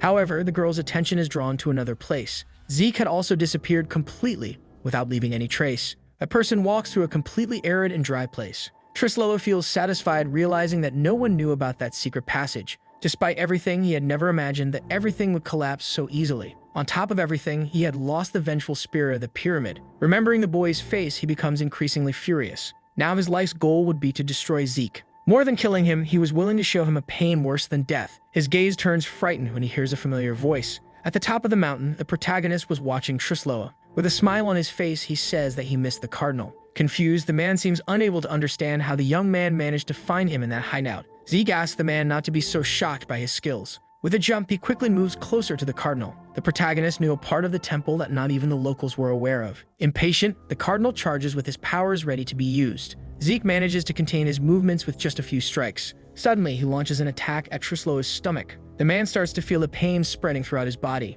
Meanwhile, Zeke seems ready for round 2 of the fight. Covering his nose, he notices something disgusting about his opponent. Even if Callan died there, he would still be a proud believer in Vald. However, he was determined to take the boy with him to hell. Despite everything, Zeke had no intention of killing him. He only wanted to cause him a lot of pain. Instead, his goal was to play a game where the man had to dodge all the traps before the sand in the hourglass ran out. If he came out victorious, he could leave peacefully. Zeke was already ready to start the game while arranging his object. Without wasting time, the cardinal began running desperately. In the middle of that arid place, he walked without knowing where to go. The first trap had a fairly simple difficulty. Irritated, Trisloa only thought about getting revenge on the young man as quickly as possible. He tries to cross, but one of his feet ends up injured by sharp spikes. At that moment, he had lost the first challenge. After getting out of the trap, he walks with some difficulty. Next time, he was determined not to fall for any kind of trick. However, he triggers the second trap by stepping on a line on the ground. Heavy cement balls are launched in his direction. Unable to dodge the hits, he loses again. With injuries on his face, he becomes increasingly furious. Meanwhile, the protagonist watches everything from the top of the mountain. Trisloa had no idea how much time he still had to complete the mission. Even so, he tried to pay attention to everything around him so he wouldn't fall for any trick. Suddenly, a bit of water is poured over him. Confused, he seems unable to understand what just happened. Zeke approaches from behind and kicks his heels. The boy makes a joke saying there was nothing to get wet since the man was bald. The third trap was Zeke himself and had maximum difficulty. Time kept passing and the cardinal continued walking despite all the exhaustion. Finally, he manages to find the exit, but he decides to look around and try to find the boy. Zeke is holding a hard glass in his hands, which still contains a little bit of sand. At that moment, Trisloa realizes that he was able to win the challenge. Shrugging, the protagonist assumes that he really was able to win, but he would not be merciful with him, so he strikes a blow to his chest. The cardinal feels all the pain spreading through his body while the young man shows no reaction. With strength, he pushes the sword deeper and deeper. The man falls to the ground, showing that he was too tired to fight. Smiling, Zeke states that he was a good liar and not someone trustworthy. Shortly after, he pushes Colin's body to the ground. Now they should proceed with the rescue measures for the poor soul. Zeke decides to bless the path he traveled in the name of Karna, whom may hate the most. Immediately, Trisloa asks the boy to take that insignia away from his face. The protagonist informs him that he should atone for his sins before the poor boy of his family and the villagers. Reading a book, he informs that there would be a path leading to Karna. Besides that, he should not be afraid since the goddess would envelop him in light. All worries and fears related to vices would completely disappear upon being freed. Finally, his loyalty and faith would accompany him along the way. Suddenly, Trisloa realizes that he might be dead. His body is located in a completely different and beautiful place. Suddenly, he feels a strange force coming from his side and believes it to be Valley. Finally, he would be rescued by Valley after all these years of devotion. A terrifying creature appears in front of him with its giant red eyes. Lying on the ground, the cardinal seems unable to understand what was happening before his eyes. To his surprise, the voice repeats the boy's words, saying that it was all his fault. Shortly after, Trisloa takes his final breath. Zeke looks at the container with bones and claims to have completed his revenge. He calmly approaches and opens the jar. From now on, the child could go to a new place. The following day was marked by the destruction of the temple. The Carwoodman and Zeke defeated the building of the northern branch of the Yahello. Upon seeing Trisloa's body, Wige said he wanted to display his head in front of the temple. But upon hearing the plans about how they would handle the body to avoid the Val funeral, he gave up on the idea. Shortly after, they all returned with their horses. Hans wanted to know if it was really okay for him to accompany the Carwoodman. Zeke replied that it was no problem since they were both heading the same way. Either way, the fact of receiving help from those men ended up hurting his pride. Upon seeing Mr. Wige, the soldier seemed extremely happy. With a smile on his face, the old man seemed pleased to meet Twen. The knight explained that he came with allied forces to help but ended up arriving too late. While the two talked, the protagonist seemed bored. Suddenly, his eyes turned to a mysterious figure. In his past life, the Demon King had already met him and harbored some anger. That was Gren Zenard, looking magnificent atop his horse. Quickly, night falls over the camp. Delicious food was served on the table, showing a sense of abundance. Twen seemed happy to realize that only good things were happening to the Carwoodman. Moreover, both sides had qualified honorary paladins. While drinking and eating, they talked about their recent victories. Zeke did not expect to encounter Gren Zenard on such an unusual occasion. Despite everything, the knights seemed happy to meet the man. However, Zeke simply introduces himself and decides to start the conversation with a question. Without any problems, the paladin shows interest in his doubts. Suddenly, Zeke repeats the phrase he had said in the past, claiming he hoped he would be good in his next life. Gren Zenard seems not to understand what he was questioning and looks a bit confused. With curiosity, he asks what motivated that strange question. But Zeke says nothing and remains completely silent. The two boys exchange glances while their masters watch attentively. Laughing, Zeke lies by saying it was just a line he heard in a soap opera and that the hero looked a lot like the paladin. Twen interrupts the conversation, saying that Zenard really did look like a hero. With a smile on his face, the boy seems embarrassed by the young man's kindness. Shortly after, he starts getting nervous upon hearing the voice of someone familiar. Luvella states that Zenard had already done a lot for the Carwoodman, but Zeke was a true hero as well. However, she claimed that the young man didn't really look like a hero based on his appearance. While the two were talking like close friends, Zenard was observing the scene. Suddenly, he decides to intrude into the conversation and throws a provocation at the future saint, saying that the girl was behaving inappropriately. Upon hearing those words, she immediately apologizes. But Twen asks the girl to relax since saints could also joke with friends. Wige says that people had started liking the girl more thanks to her recent changes. Gren Zenard immediately starts apologizing for his words, but the girl says he doesn't need to apologize. Furthermore, thanks to Lord Zeke, the events in Porty were the turning point. With curiosity, the paladin asks what they were talking about since it seemed like an interesting conversation. Just like in the novel, there was someone who suggested that he should be kinder to others. It was because of that person that the protagonist started doing good deeds. It was a guy who was involved with justice. a type of person he personally didn't have much affection for. However, if he were to meet him again, he would like to say a few words. He was ready to explain that he was living his life as he had suggested, and it wasn't entirely bad. While they were talking, Hans, Snock, and Noun devoured the food eagerly. Zeke asks Zenard's opinion about that philosophy of life. At that moment, he wanted to know if the paladin's question had been answered. Outside, 2 guards were walking calmly around the camp. Lying on his bed, Zeke was tired after a long day. Staring at the ceiling, he reflected on Gren Zenard. Deep down, he believed that the man wasn't a regressor and was incapable of knowing anything. If the key to changing fate was the reason for his regression, then maybe Zenard could have regressed too. However, he began to think that the key might have nothing to do with regression, or that man could be pretending not to have regressed and not to know him. Despite everything, he realized there was nothing more he could do. He didn't care whether Zenard had regressed or not, since he didn't intend to get involved with him. He just wanted to say that he was living his life as he had suggested, and it wasn't so bad. In this life, his connection with Gren Zenard ended now. In another tent, the paladin seemed deep in thought. His eyes carefully watched a lit candle as he thought about Zeke. His face was the same as he remembered Zeke's, but his actions and personality were completely different. The only thing he was sure of was that none of the demon kings of power was Zeke Moore, nor was he in hair of the Margrave Zeke Steelwall. At that moment, he began putting the pieces together and thought about Zeke Brave. However, he wasn't able to sense the aura of justice that exuded from the Brave family. In the end, there was only one possibility left, a variable. Despite all his thoughts, Zenard couldn't figure out the reason.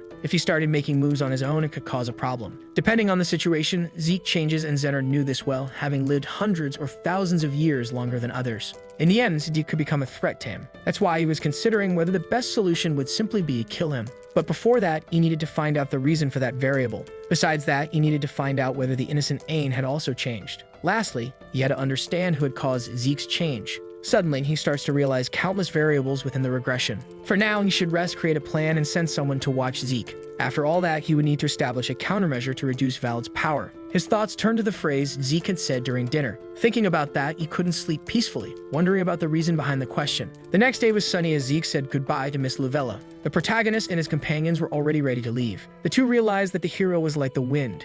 He came and then went away. The girl thinks it would have been better if he had rested a little longer and hopes to meet him again. While walking, Zeke asks if his subordinates hadn't forgotten anything. With a smile on his face, Hans replies that they hadn't. The hero realizes he had no plan in mind and didn't even know what his next destination would be. His thoughts were on the sword that symbolized Zeke Moore, the demon king of power. The demonic sword Thornium was an extremely powerful item. Looking at the landscape, the three of them stand still, thinking about what to do. Finally, the protagonist decides to visit the tourist city of Yahello. The place was known for being very welcoming to visitors who were received with music and delicious food. In the middle of the city, a hooded person was carefully looking at the food, seeming to be hungry. Suddenly, a man pulls the hood from his head, revealing his face. Zeke realizes that it was the girl who fought with him in the forest. With a smile on his face, he notices that it had been a while since the last time they met. The girl's expression completely changes when she realizes who that man was. Standing in the same spot, they exchange intense glances. Yahello is small but famous for its variety of tourist attractions.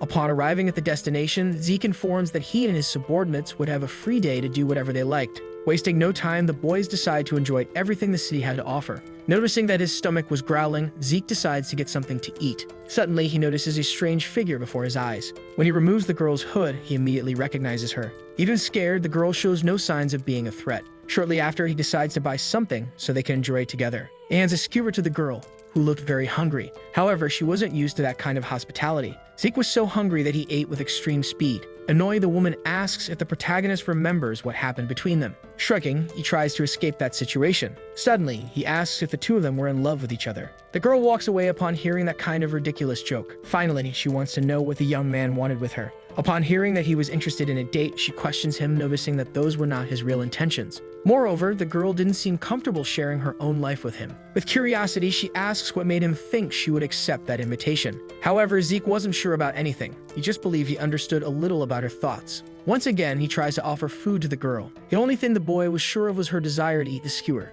Together, they sit near a fountain to enjoy the food. Zeke notices that the girl must have been starving since she was eating everything eagerly. If he were feeding her something more expensive, he would probably be broke. Trying to start a conversation, he asks the young woman's name. Meanwhile, he wonders if it was too soon to ask her name. Shortly after, the girl answers the question by saying her name is Leela. Both remain silent for a while, reflecting. Zeke looks curiously at the girl's face. That pretty girl had a name as beautiful as herself, Leela. Suddenly, colorful balloons float through the city. The two return to walking around looking for new meals. Zeke buys some drinks for him and Leela to enjoy together. Suddenly, the girl seems enchanted by something in front of her. In a store, there were beautiful and elaborate dresses. Shortly after, they enter the shop and she starts trying on some clothes. The girl looked more and more beautiful in those different outfits. From afar, Zeke watched everything cautiously. Later, they decided to enter a bar full of people. Zeke offered the girl the chance to change clothes to go on the date with him. However, she didn't believe it was reason enough to play dress up with a human. The protagonist blamed the woman's own appearance, saying she looked beautiful in every outfit she wore.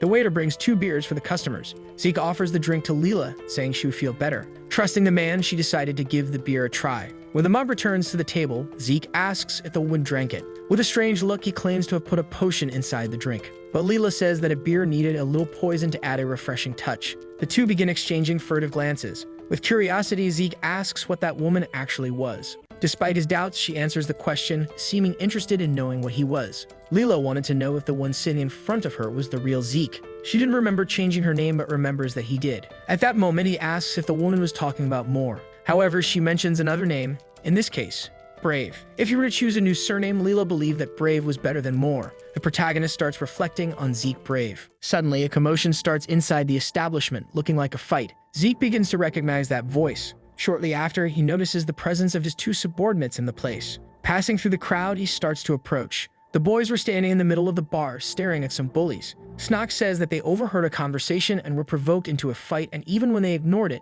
it was no use. The guy starts observing everything with a somewhat confused look. Shortly after, he notices the beautiful girl he had seen at the market. With a smile on his face, he approaches, offering Leela a date. Snock realizes that it was the woman from the forest and asks if they should restrain her. However, they decide to be less observant for now. The man starts touching the pretty girl's body and seems uncomfortable with his own advances. Annoyed by his approach, she begins to transform, ready to defeat that insolent man. Irritated, the white-haired girl prepares to attack the guy. Mocking, he asks why she decided to play hard to get now. Her red eyes light up with rage. In 2 jumps, the young man is on the ground after being electrocuted. Zich and Hans watch everything, thinking about how much of an idiot the guy is. Suddenly, a friend of the boy appears and, about to punch the young woman, asks who she thinks she's dealing with. Without showing much reaction, the girl just stares at him firmly, while activating her power again. But something catches her attention. We see that the protagonist has entered the fight and is holding the guy's hand, blocking his punch, taking the opportunity to strike him immediately afterward with his fist. The guy is thrown back with force, stopping in front of his friends,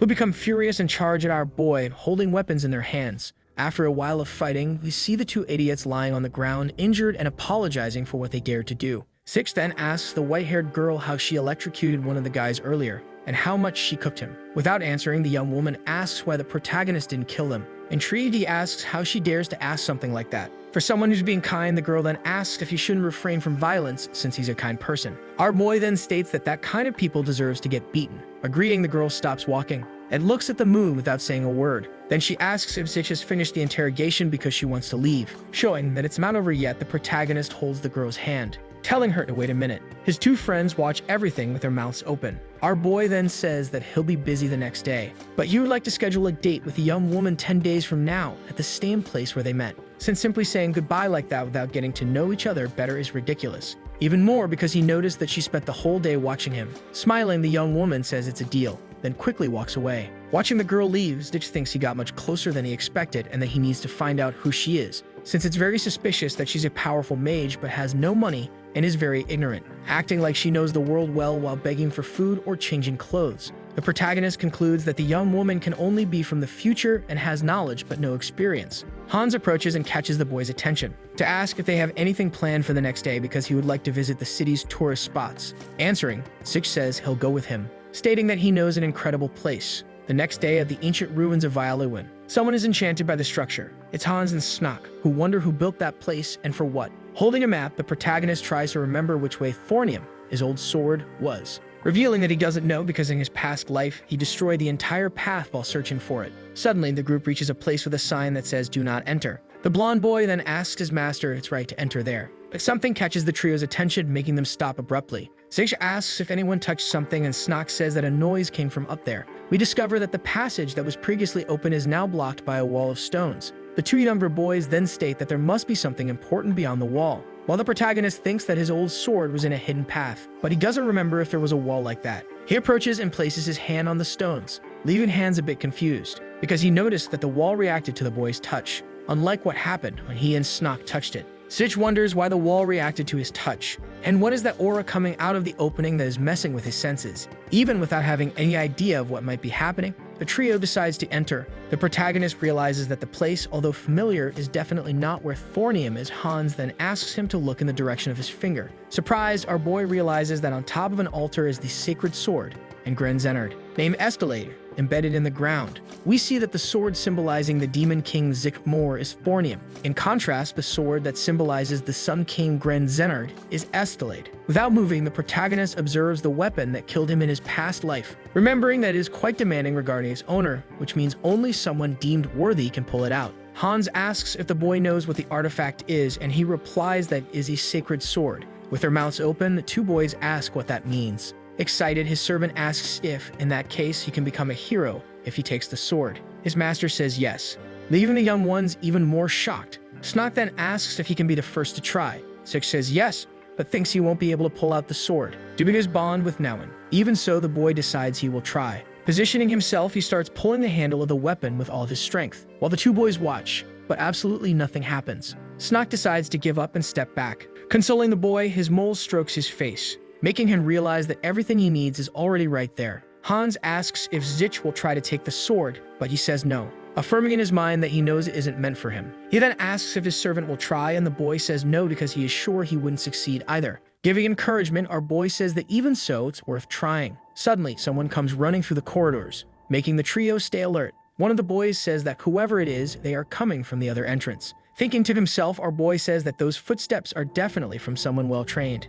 and wonders if it could be Gren coming for his sword, quickly discovering that they are actually feminine footsteps. More specifically, Leela, the girl he arranged to meet in 10 days. The young woman keeps running as she approaches the group. Six then asks what she is doing there. Suddenly, we see that several hooded men are running after the girl, determined to capture her. Taking the lead, the protagonist asks Leela to duck, launching an attack right after on the group chasing her. A huge explosion occurs, making the young woman fall to the ground. Reaching out his hand to help her up, the protagonist asks if the group are her new friends. Standing, she says that actually they were trying to kidnap her. The boy then asks why, but Leela just looks down and stays silent. Smiling, our boy says she is definitely popular, then looks at the enemy group who quickly recovered. Pointing his sword, Zich asks if they are the same people who corrupted others before, since they are wearing the same clothes. Without answering, one of the men simply states that the plan has changed, ordering his minions to keep the girl and the boy alive and annihilate the rest immediately. The hooded men quickly charge with their swords, leaving Hans, who is attacked first, in a very bad position.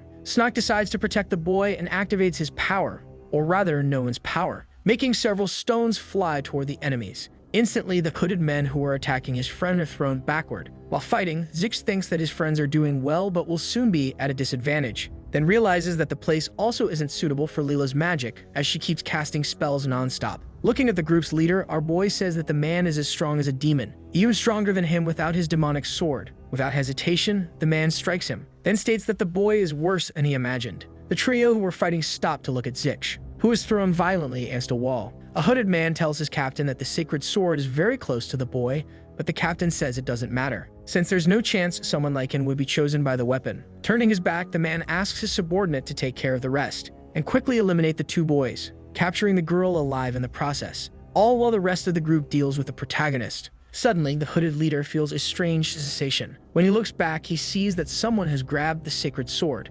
causing light to shine throughout the entire area, instantly knocking down his nearby men. With eyes wide open, Snock and Hans watch, and so does Leela, who stands with her mouth open as she sees that Zich has been chosen by the sword. Holding the weapon firmly, not even the boy can believe he managed to do it, remembering a few minutes ago when the leader of the group said he would never be capable. That irritated him so much that it made him draw strength from deep within to be able to grab Estelade, even though deep down he believed he would never be able to wield that sword. As she approaches, Leela asks why he removed the weapon from its place. Intrigued, Zich questions the reason for the inquiry, since it is obvious he only did it to save everyone. The girl then says she was asking how he managed to pick up the sword. Replying, the boy states that the weapon can only be lifted by someone deemed worthy, leaving the girl speechless, but only for a short time because she quickly questions whether he is worthy. Being honest, our boy says probably not, then places the sword back in its place. Surprised, Leela asks why the young man did that, and Zich states that he did it because the sword is not his. The young girl then asks if he knows what the weapon is capable of. Answering, he says yes, but that he will use a different one. With wide eyes, the girl asks if the boy is referring to thornium.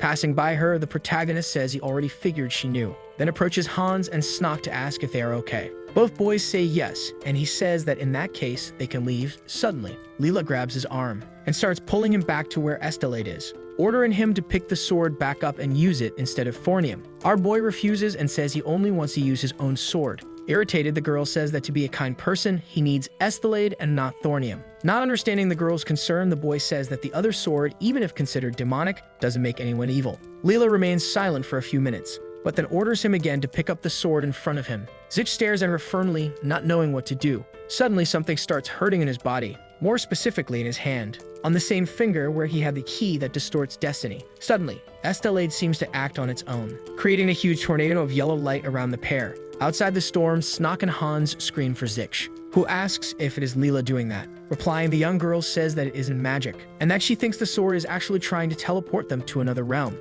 With no way out, our protagonist says it seems they have no choice, then shouts to get his two allies' attention, and tells them that if he doesn't come back after some time, the boys should leave and wait for him at the inn. Nervous, the blonde boy says that only he can open the door. Zich then asks them to follow the path from where Leela came, but the girl reveals that it is also blocked. To help the boys, the girl activates her power and throws her ring outside the tornado of light, telling Hans that he should be able to open the passage using it. Zich asks what the object is, but the girl says it's none of his business. The two then begin to slowly disappear. Worried, Hans asks his lord to be careful. Smiling, the protagonist tells the boy to only worry about himself. Then the pair vanishes, leaving only Estelade stuck in the ground. Snock asks his friend if our boy will be okay, and he says yes. The little boy then asks what they should do while waiting for him. Hans looks at the group of hooded figures on the ground and decides it is time to make some easy money. After searching everyone, we see that the boys manage to get many gold coins and potions. Meanwhile, the leader of the group remains unconscious with his mouth open but without his cloak, since his clothes are being used to wrap the money and potions. Snock asks if they shouldn't take one, and Hans questions whether it wouldn't be better to put everything in a chest, turning his attention back to the sacred sword as he wonders if he really couldn't pick it up. To clear his doubt, he decides it is time to try. His friend asks if the boy is really going to do that, and he says yes. Placing his hands on the sword's hilt, Hans prepares to pull with force, while Snock cheers him on from a distance. Suddenly, something catches the boys' attention. They turn and come face to face with another group of hooded figures running toward them. Hans asks Snock to get ready, but not to fight as we thought. Instead, to run. We see that several daggers are being thrown in the duo's direction. With the boys surrounded, one of the men asks if it was them who killed his captain, warning everyone not to do anything yet because he needs to ask a few questions. Nervous, the green-eyed boy asks his friend what to do now, and the same friend states that they only have one choice, which is to fight. Drawing his sword and charging into attack, Hans asks Snock to cover his back as he advances toward the enemies in front of him. Engaging in a sword fight, the blonde boy thinks that his opponent is very strong. Using no one's power, the other boy starts levitating rocks, then throws them at one of the men, hoping to incapacitate him. Successfully, he hits the hooded man's face, wondering if that was enough. Hans realizes that this is not the best place for Snock to use his powers,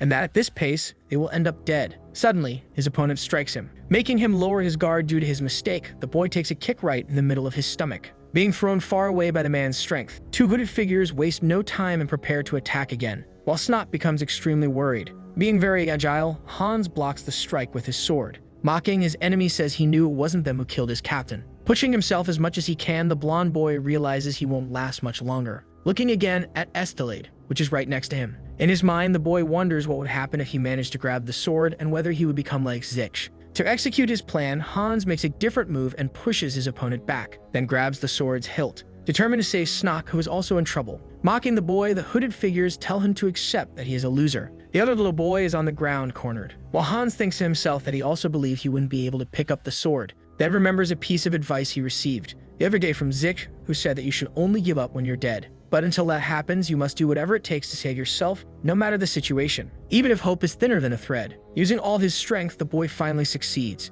and now Estelade is in his hands. Mouths wide open, hooded men ask how it is possible that the boy is considered worthy, while the light returns to Snock's eyes, who smiles from ear to ear. Hans starts to feel the sword's power entering his body. Trying to stop the impossible, the group of hooded men charge, saying they can't let the boy get used to it. The boy's friend warns him, and he prepares to fight and use all the power available to him. Elsewhere, Zich and Leela appear amidst the same tornado of light. Confused, the protagonist wonders where they are since the place looks similar to where he was before. The young girl beside him starts to activate her power, then reveals that she can't activate her teleportation ability. Trapped, the two decide to explore the place. Curious, our boy asks why Leela went there and why the hooded figures were following her. Looking at the ground, the girl doesn't answer. Impatient, the boy asks if she's really going to keep ignoring him even after he saved her life. Giving an answer, the girl says she isn't sure of the reason, revealing that she is not in possession of her old memories. Before she can say anything else, Zich feels pain in his hand again. Turning to him, Leela asks what is happening, and he says he's in pain.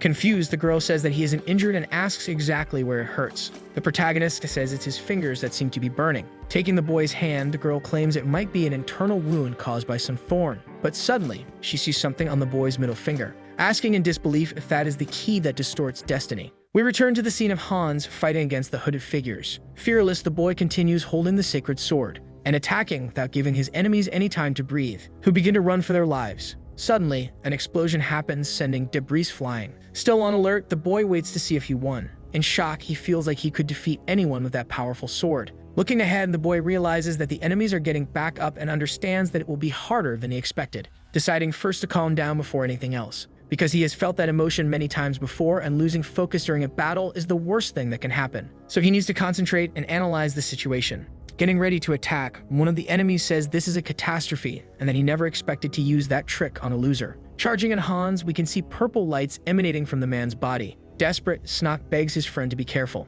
as the blonde boy's eyes widen, since now he has to face a monster similar to the one Zich fought in the other city. Standing in front of him, the creature smiles with its huge fangs, making the boy break out in a cold sweat. Without hesitation, the man, now a monster, launches a brutal attack, but Hans raises the sacred sword and slams it into the ground with force, creating a flash so bright that the enemy has to shield his eyes to avoid going blind. While still trying to advance at all costs, an explosion of light happens, making the boy happy to realize that the beam of light has stabilized a bit. But to his misfortune, the monster remains standing without a single scratch. In his mind, Hans says that he already knew, that he couldn't fight like Zich, who managed to finish one of those with a single blow. Realizing right after that this monster actually seems much stronger, and that he could never have compared himself to someone as noble as Zich. Once again, the creature charges furiously, leaping when close enough to throw a devastating punch. Putting the sword in front of himself, Hans manages to defend, thinking that maybe, just maybe, he can win, since now he seems to have enough skill to use the techniques the protagonist taught him. The monster keeps pushing non-stop, hoping to knock the boy down. Changing strategies, the boy jumps backward,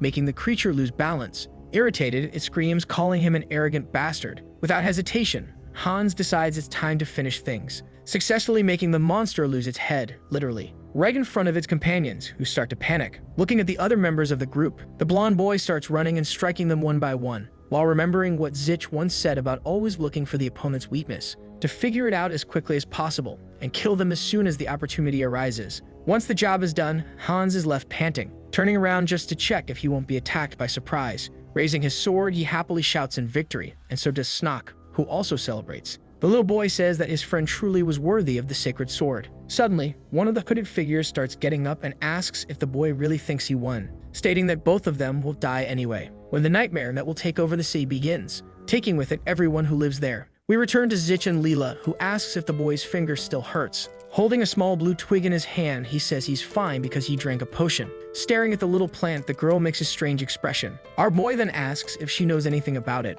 Replying, the girl says something about it bothers her when she looks at that thing, but she's not sure if she knows anything. Zich realizes that the girl is not joking nor pretending to not remember anything. Suddenly, the small twig comes to life and points in a direction. The protagonist notices it and, even confused, tells Leela that they'll have to walk for a bit, and that he has many questions to ask her. Determined to learn more, the boy also says that any detail about her could be important. Agreeing with both things, the girl says she will answer what she can. Zich then says that for now, they need to start walking. The two head off in the direction the twig indicated. A short time later, Leela impatiently asks if he already knows what he wants to ask. The protagonist says yes. The girl then tells him to ask, but he can only ask 3 times. In disbelief, Zich says that's far too little, then asks what happens if she doesn't know the answer since she has memory problems. With a sad expression, the girl says the boy is right, but that he doesn't need to worry because she's confident she will be able to answer the 3 questions. Without waiting any longer, Zich asks what the girl's real name is. A bit surprised, she says she already told him her name is Leela. Our boy then says that he thought she made that up when he asked the first time, then asks if her name isn't Core since that's what the hooded men were calling her. Shaking her head, the girl says her name is what she said. With his hand on his chin, the protagonist wonders how he should interpret that answer, because he still thinks there's a reason for the hooded men to call her Core. Now his biggest question is whether the girl ever had another name one day. Deciding that in this case he will ask a harder question, Zich asks how Leela knew the things she revealed earlier. Answering straight away, the young girl says she has dreams about the future of two people. Explaining, she says one is the hero of the sun who protects the world with the sacred sword, and the other is the demon king who wields the demonic sword, and that she dreamed of things they felt and experienced. Curious, the protagonist asks how the dreams end, and the girl says she always sees a different ending, where sometimes the demon king wins and other times the hero of the sword comes out on top. There are also moments when both die or when something completely different happens and the two never face each other. But in most scenarios, the confrontation happens. Zich then asks if she knows anything else about the future, but the girl denies it, stating that her memories are not intact. The boy asks why they aren't, and the girl starts walking away, saying she already answered 3 questions. Placing his hand on her shoulder, our boy says he still has one chance. Turning, Leela asks why he is so obsessed with knowing about her since she thought their situations were similar, since the boy is trying to become the Demon King after having access to information from the future. Widening his eyes, the protagonist thinks to himself that he didn't know she had been thinking that kind of thing this whole time, concluding that while he thought the girl had regressed, she thought that he saw the future in dreams, and that everything is connected to him and Gren. Remembering what Leela said, Zich wonders why, out of all possibilities, it happened to be the one where he died, not realizing that he's making a weird face while thinking. Stepping back, the boy says again that he still has a question to ask, and the girl asks if he already knows what he wants to ask. Approaching and getting really close, the protagonist asks what the girl's favorite color is in a light tone, as if that were the most important thing right now. The girl is surprised, showing that she was expecting something completely different. Shrugging, Zich asks if she doesn't remember either. Replying, the girl says her favorite color is white, but doesn't understand where he is going with that question. Passing by her, the protagonist states that this is why she called herself Leela,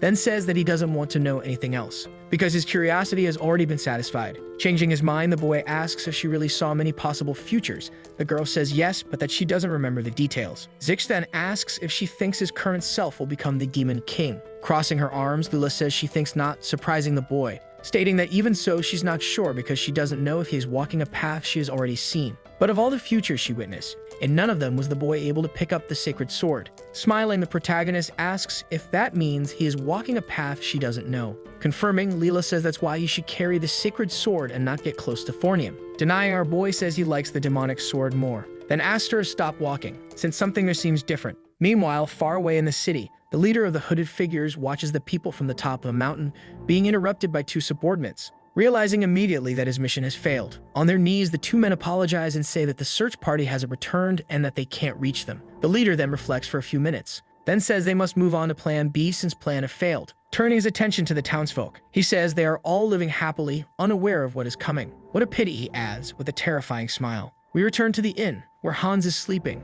unlike Snock, who is staring at the ceiling. With a worried expression, he asks if his friend is asleep. With his eyes closed, the blonde boy asks why. The little boy then questions whether he really thinks Zich is okay. Confirming, Hans says his master has never lost a fight. Snock says that's true, but it's already been a day since he left. Turning to his friend, the blonde boy says that all they can do now is rest so they have the energy to fight. And since Zich knows how to take care of himself and has a mage by his side, he doesn't need to worry. Smiling, the little boy says that in that case, it's okay. Hans then reveals that he's actually more worried about what he heard during the fight, about the terrible nightmare that would fall upon the city. Snock says he thought the man was just trying to scare them, and the blonde boy says he hopes that's the case. Then asks what the little boy would do if the worst happened, since he can barely protect himself. Answering, the young boy says he would be scared, but even so, he would help whoever he could, since he promised to take on no one's burdens and can't simply run away just because he's at a disadvantage. Hans says that is indeed the right thing to do, while thinking that he also can't run now that he was chosen by the sacred sword. Suddenly, something catches the boy's attention. They run to the window to see what's happening. Outside, someone is screaming for help, and we see that the city is full of monsters and on fire, forcing the townsfolk to run back and forth cornered. The 2 boys then wonder if this was the nightmare the man was talking about. Meanwhile, in a mysterious place, Zich and Leela keep walking. The boy reveals in his thoughts that he is feeling something, deciding to grab his sword to protect himself from whatever it is. Suddenly, the pair see something on the ceiling. Leela quickly shouts to get Zich's attention. We see a strange creature covered in bubbles about to attack, and indeed the monster launches a tentacle, but the protagonist quickly cuts it in half, then charges at the creature, which explodes. He then asks what that was since he barely felt anything when he cut the monster. Looking ahead, Leela says that more creatures are coming. Without waiting, one of the monsters attacks, forcing Zich to dodge very quickly to avoid getting hit. The boy then asks if those are monsters made of slime, that unfortunately can dodge every attack because they have gelatinous bodies. About to be attacked, Leela casts a spell called Larwell Rod, but the creatures create holes in their own bodies and come out unharmed. Zich then says that the monsters are immortal and that this isn't fun. Then asks if the young girl knows anything about the enemies, but she says she can't think of anything. Tired, the protagonist says he doesn't even know where that path leads. Then asks the girl how long they've been there. Leela asks if the boy is worried about the kids, but he denies it, saying that he trained them well, and that both are quite talented. They just dream too big. Upon hearing this, the girl gets confused, but quickly realizes what he means. Zix simply confirms while attacking and says that the boys want to become heroes. Disagreeing, the girl says that's not an impossible dream since the boys are with him. Replying, the protagonist says he knows heroes better than anyone. Returning to the fight, Leela says that either way, if the boys have such ambitious dreams, they better hurry. We return to the city that is still in flames. A huge creature is chasing a small boy, who, amidst screams, falls hard to the ground, completely cornered since the monster is right behind him. Crying a lot, the child can only wait for the worst. But Hans steps in front of him and saves him, making us realize that there is nothing more dangerous than a sense of justice, because it's the only thing that surpasses someone's abilities. Still trapped with the slime monsters, Zich says the place must be their base.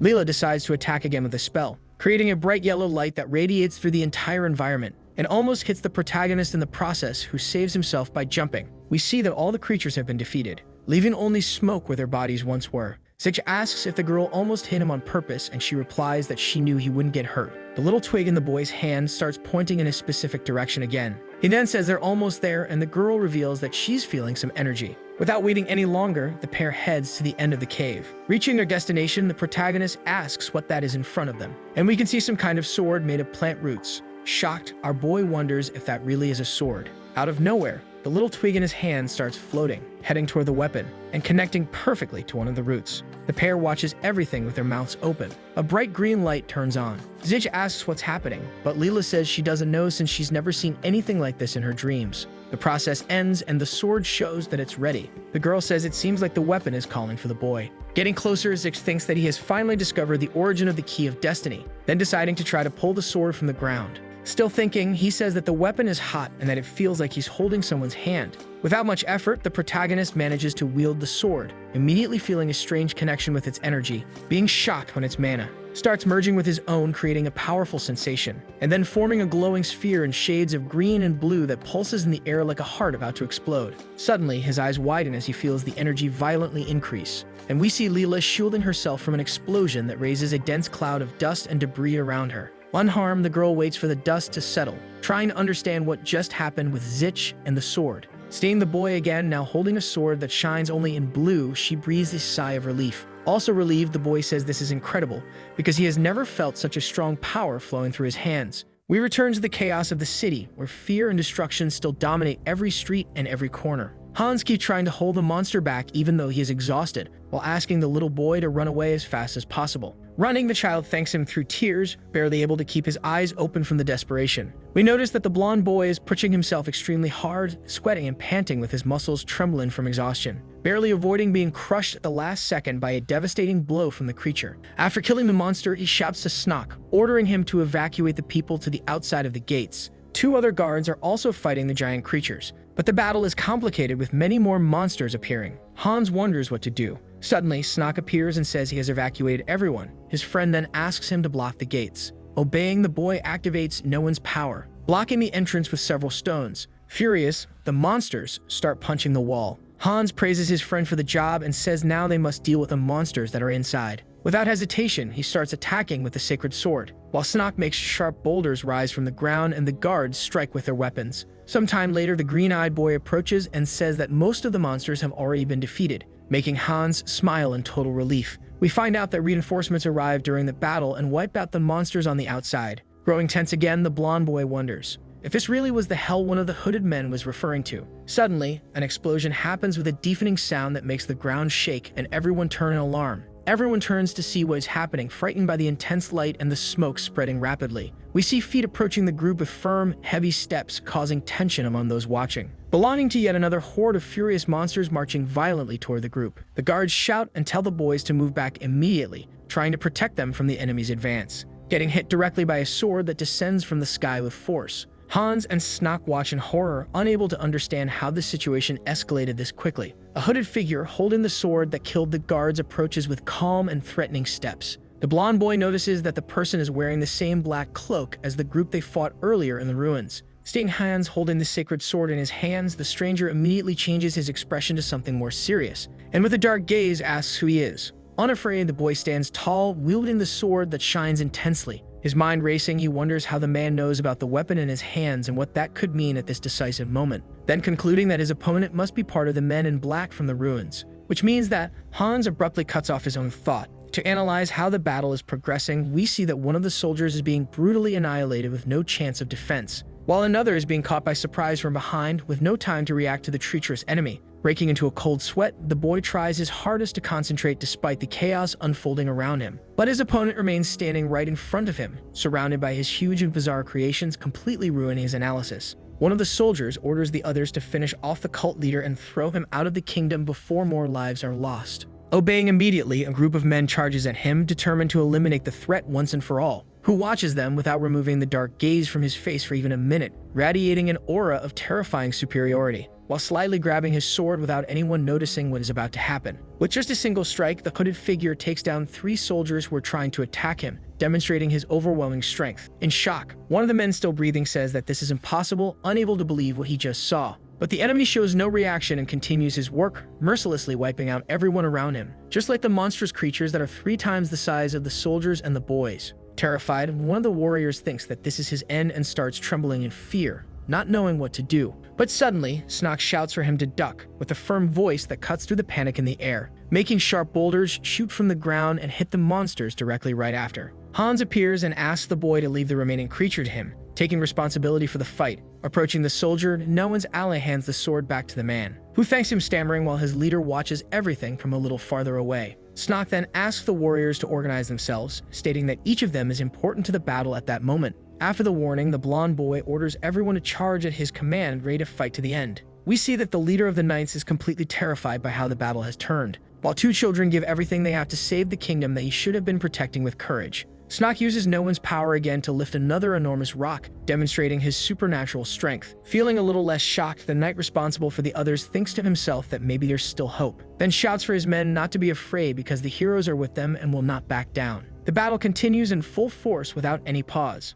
leaving the cult leader quite surprised, since he did not expect to encounter so much resistance and courage coming from young warriors. His precious creatures continue getting beaten and slaughtered, quickly losing strength, by Hans, who hasn't let go of the sacred sword for a single moment, staying firm and determined. The boy then feels someone approaching from behind and quickly turns, ready to react, successfully blocking the blow from the hooded figure, who is now focused on ending him. The man widens his eyes upon seeing that maybe the sacred sword is stronger than him, then asks why Esfele considered that mere boy worthy of wielding it. Sometime later, where the group of hooded figures was defeated earlier, the bright yellow tornado of light appears again, illuminating everything around intensely, bringing Zich and Leela back, who says that indeed they have returned to the place where they left. The young girl agrees, and the boy asks if the whole time she was just following her own intuition on this mission. Denying, the girl says that everything happened thanks to the special connection between his new sword and that place. Surprised, the protagonist questions how she knew all of this. Looking at the glowing weapon, Leela says that in this case, she followed her intuition, trusting what she felt.